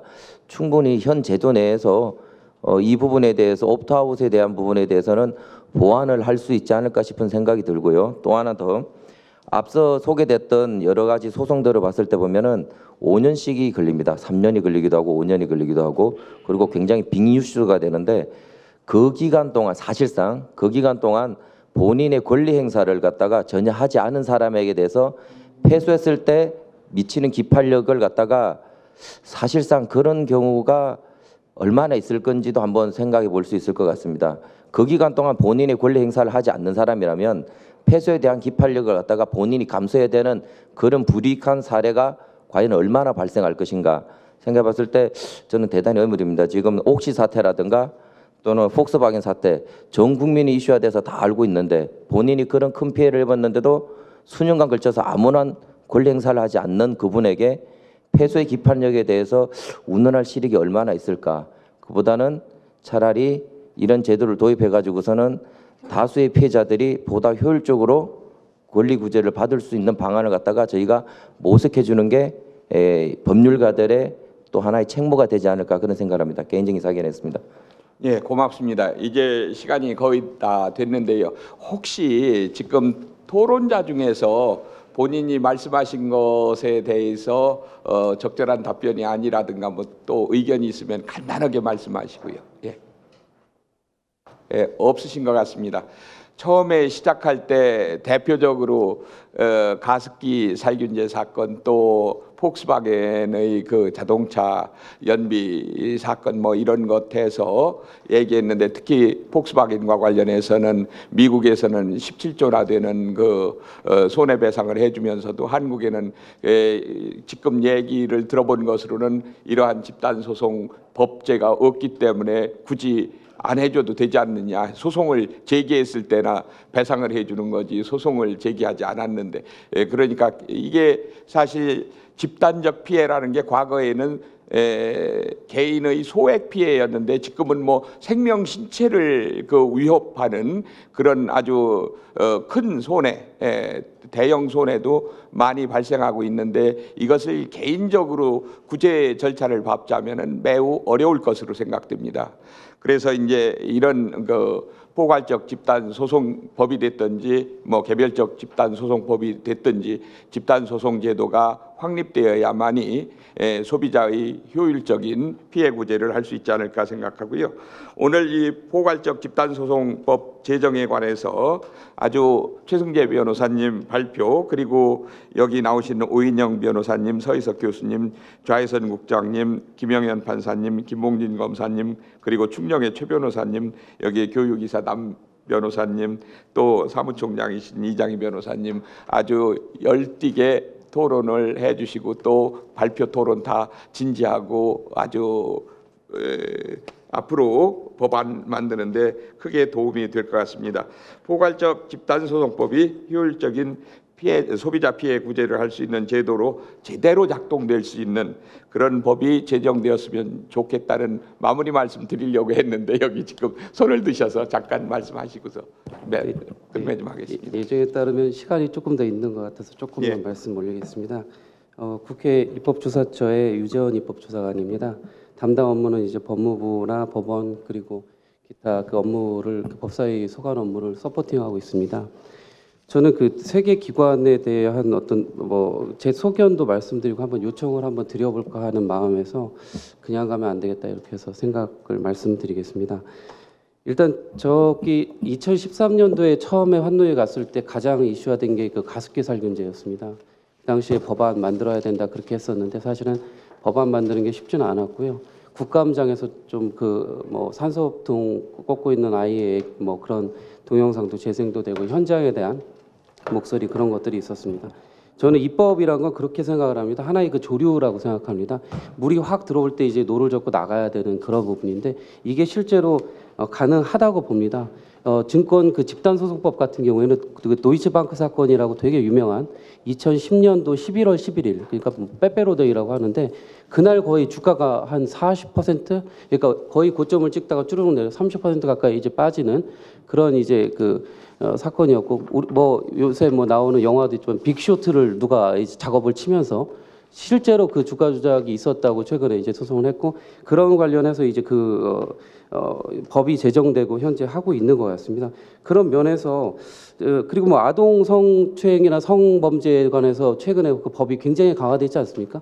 예, 살인죄보다도 더 엄해졌는데 그렇게 어떤 그 조류를 타게 되면 법은 이제 만들어질 것이라고 보고요. 정관이유 문제나 최근에 검찰개혁 그런 부분도 지금 한창 조류가 지금 들어와 있는 상태이기 때문에 대한변협으로서는 단순히 이렇게 아까 변호사님 얘기하신 것처럼 어떤 필요하다 이런 정도의 인식이 아니라 이건 만들어져야 된다라고 보고 나머지의 그런 그 기판력 부분이나 이런 부분에 대해서는 한번 그러면 그런 부분에 대해서 한번 다시 논의를 해보자 장을 자꾸 열었으면 좋겠습니다. 첫 번째 일단 말씀드리자면 남소다 기획소송 이렇게 얘기가 됩니다. 근데 제가 이제 국회나 이제 행정부에서 법제 업무나 입법 업무를 해보니 한 9년 가까이 해보니까 남소나 기획소송을 왜 그게 문제입니까 사실? 그런 소송 좀 해봐야 될 것 같습니다. 어차피 지금 그 법원으로서도 아시겠지만 소송이 이제 늘지가 않습니다. 거의 이제 로그 곡선 타면서 거의 이제 정체되고 있는데 그러면서 국민들은 더 많은 판사와 접촉하기를 원하고 더 이런 사건의 심리를 더 이제 충분히 받기를 원하고 또 이렇게 묻혀지는 이런 사건에 대해서도 또 한번 판단을 받고자 하는 그런 지금 그 어떤 권리에 대한 요청이 많아지고 있기 때문에 남소다 기획소송 이런 부분은 저는 조금 다른 시각으로 좀 볼 필요가 있습니다. 그리고 아까 처분권주의나 당사자주의의 문제, 기판력, 옵트아웃 그런 문제 참 좋습니다. 그렇다면 저는 검찰에도 이런 생각을 좀 전해드리겠습니다. 검사의 지위가 우리가 처음에 배웠던 것처럼 지구에서 가장 객관적이고 공정한 관청 그리고 공익적인 지위입니다. 지금 약간 논란은 있지만 그런 것을 이제 이미지 쇄신하기 위해서 검사가 그러면 이런 공익적인 부분에 대해서 이런 소송이 제기됐다 그런다면 이런 공지에 할 수 있는 그런 제도에 법무부가 좀 참여를 한다든가 그러니까 모든 국민이 인식할 수 있도록 그리고 또 하나는 이런 소송이 제기됐으면 참가를 그럼 할 수 있습니다. 국가가 어떤 참가인으로서 보조 참가를 한다거나 해서 조력을 해주는 이런 검사의 공익적인 지위를 한번 표방해 주시면 어떨까 그런 생각이 좀 듭니다. 그리고 또 하나의 법원으로서는 저는 그런 생각 들어요. 법관분들이 이제 그전에 양심, 공정성 이거에 굉장히 치우쳐서 밥상을 차려놓으면 떠먹고 거기에다 평가를 하시겠지만 이제는 사실은 법관에 대한 흠모나 존경의 부분은 어떤 전문성이나 적극적인 사건에 대한 어떤 수용 능력이 아닐까 그런 생각이 듭니다. 그래서 아까 그 증명에 관한 그런 부분에 대해서도 약간은 더 사건에 대해서 진실 발견을 위해서 또 어떤 증명의 편이라든가 이런 부분이 좀 더 들어가야 될 것 같고요. 그런 면에서 법원에도 그런 좀 어떤 그런 자세가 더 요청돼야 된다 그런 생각이 듭니다. 그래서 아까 김혜연 판사님이 토론문 제가 아주 잘 읽었는데 그런 부분도 좀 강구해 주십사 이런 생각이 듭니다. 행정처에서 계셨던 심의관님이시기 때문에 그런 부분에 대해서는 답이 있으실 거라고 보고요. 마지막으로 그렇습니다. 제가 미국 프로보노 부분에 대해서 조금 이제 찾아보니까 미국 프로보노도 지금 하나의 한계에 봉착했습니다. 뭐냐면 그 권리의 포기라는 사례가 많고요. 그 사건이 결국은 탄로가 됩니다. 아, 이 정도 뭐 사건 안 해도 되지. 그러니까 결국은 이 프로보노 하는 변호사 입장에서 사건을 끌어와서 조금 뭐 공익적인 뭔가를 해보고 싶지만 본인들이 좀 포기하는 그런 면도 있기 때문에 하나의 이제 정체기를 맞고 있습니다. 그런 거를 본다면 우리나라는 그 미국같이 그렇게 잘 됐는데 그런 걱정을 할 정도이기 때문에 우리나라 그 단계도 아직 못 나갔다. 그렇게 본다면 조금 더 전향적으로 해볼 필요가 있다. 예, 뭐 이런 말씀 올리겠습니다. 예, 입법조사관님 고맙습니다. 그러면은 이것으로서 토론 또 손 드셔. 예, 예 말씀하시죠. 성함. 예, LG전자 법무담당 맡고 있는 이종상 부사장입니다. 제가 사무실이 여의도가 아니었으면 사실 알았을 것 같아요. 저희 본사가 여의도에 있습니다. 투입빌딩에 있었고, 그리고 방금 전에 얘기하셨던 분이 얘기 안 했으면 그냥 아무 말 안 하고 갈까 하는 생각도 했었습니다. 사실. 예, 간단히 말씀해 주시죠. 시간이 이미 넘었습니다. 저희 국시 사태 이런 얘기가 많이 나오는데 저도 국민의 한 사람으로서 가슴 아프고 제가 폭스바겐 타진 않지만 그런 문제 벌리면 저도 송사를 해야 할 것 같다는 생각은 들긴 하는데 제가 왜 이런 얘기를 하냐면 국민 중에 또 한 사람들도 기업하는 사람들도 국민이라는 겁니다. 그러니까 저희가 왜 이 얘기를 하냐면 저희는 미국에서 수많은 클래스 액션을 당하고 있고 수많은 합의를 하고 있는 회사 중에 하나입니다. 대표 원고 1명, 대표 변호사 1명이 그거를 끌고 나왔을 때 말이 안 된다고 생각을 하면서도 너무 말도 안 되는 소송 비용이라든지 절차 때문에 합의를 무수하게 하고 있습니다. 저희 매출의 한 20% 정도가 미국일 텐데 리갈 피로 더지면 60%, 70%가 저희는 미국에서 쓴다고 생각을 합니다. 그래서 저희는 뭐 제가 구체적인 얘기를 다른 얘기를 한 게 아니라 이런 클래스 액션이라든지 이런 절차도 어떻게 보면은 다 저는 그 나라의 인더스트리 발전하고도 관계가 있고 북미나 이런 데서도 80년에 저로 들어오는 게 그쪽의 제조업이 여러 가지 경쟁력을 잃는 뭐 이런 거하고도 많이 연관이 있는 것 같은데 지금 우리나라는 아직도 꽤 많은 제조업체들을 중심으로 발전해가고 있는 나라면서 여러 가지 이런 옥시 사태라든가 이런 되게 감정적인 부분에 모멘텀이 돼서 이렇게 함부로 입법을 하게 되면 되게 심각하지 않을까 하는 생각을 들고 미국 같은 데서도 왜 그런 게 문제가 안 되냐면 소비자 안전에 관한 부분이라든지 이런 것들은 또 가난한 부분이 되게 많습니다. 보통의 클래스 액션은 제조업을 하자라 하더라도 그렇게 신체 안전 뭐 이런 거와 관련된 아닌 그런 것들이 많이 벌어지는데 뭔가 이렇게 롤모델 케이스가 좀 잘못 선정되면은 되게 곤란하다는 생각이 듭니다. 그리고 마지막으로 한마디만 하면 제가 오늘 그래서 얘기를 하는데 이런 공청회를 할 때 공청회인가요? 잘 모르겠는데 국회의원이 하신다고 하고 대한변협 뭐 연구원 아니지 대한변협 편이 아니라고 한다고 합니다만 이렇게 많은 사람들이 나와서 이제 이런 얘기를 할 때 기업체 얘기를 할 만한 사람을 아무도 초청을 안 했다는 거는 좀 그거는 약간 좀 진행 과정에서도 조금 문제가 있는 거 아닌가 하는 생각이 좀 드네요. 제가 얘기를 참 안 하고 싶었습니다. 저는 오늘 잠깐 왔다가 그냥 분위기 어떤가 보고 그냥 가려고만 했는데 이런 얘기를 한 게 자체 저도 앞으로도 또 이런 얘기를 할 생각도 없고요. 이런 프로세스도 조금은 균형감을 가지면서 진행을 하시는 것이 좋지 않을까 생각이 들었습니다. 이상입니다. 예, 기업의 입장에서 이 집단소송법이 제정될 경우 기업의 입장을 고려해 주십사 하는 말씀으로 이해하겠습니다. 다시 한번 고맙다는 말씀드리고요. 발표해 주신 최승재 변호사님 그리고 지정토론자님 그리고 플로어에서 이렇게 또 의견 제시해 주신 여러분 대단히 고맙습니다. 그리고 참석자 여러분께도 끝까지 이렇게 남아서 경청해 주신 데 대해서 감사를 드립니다. 이것으로서 공청회를 모두 마치겠습니다. 감사합니다.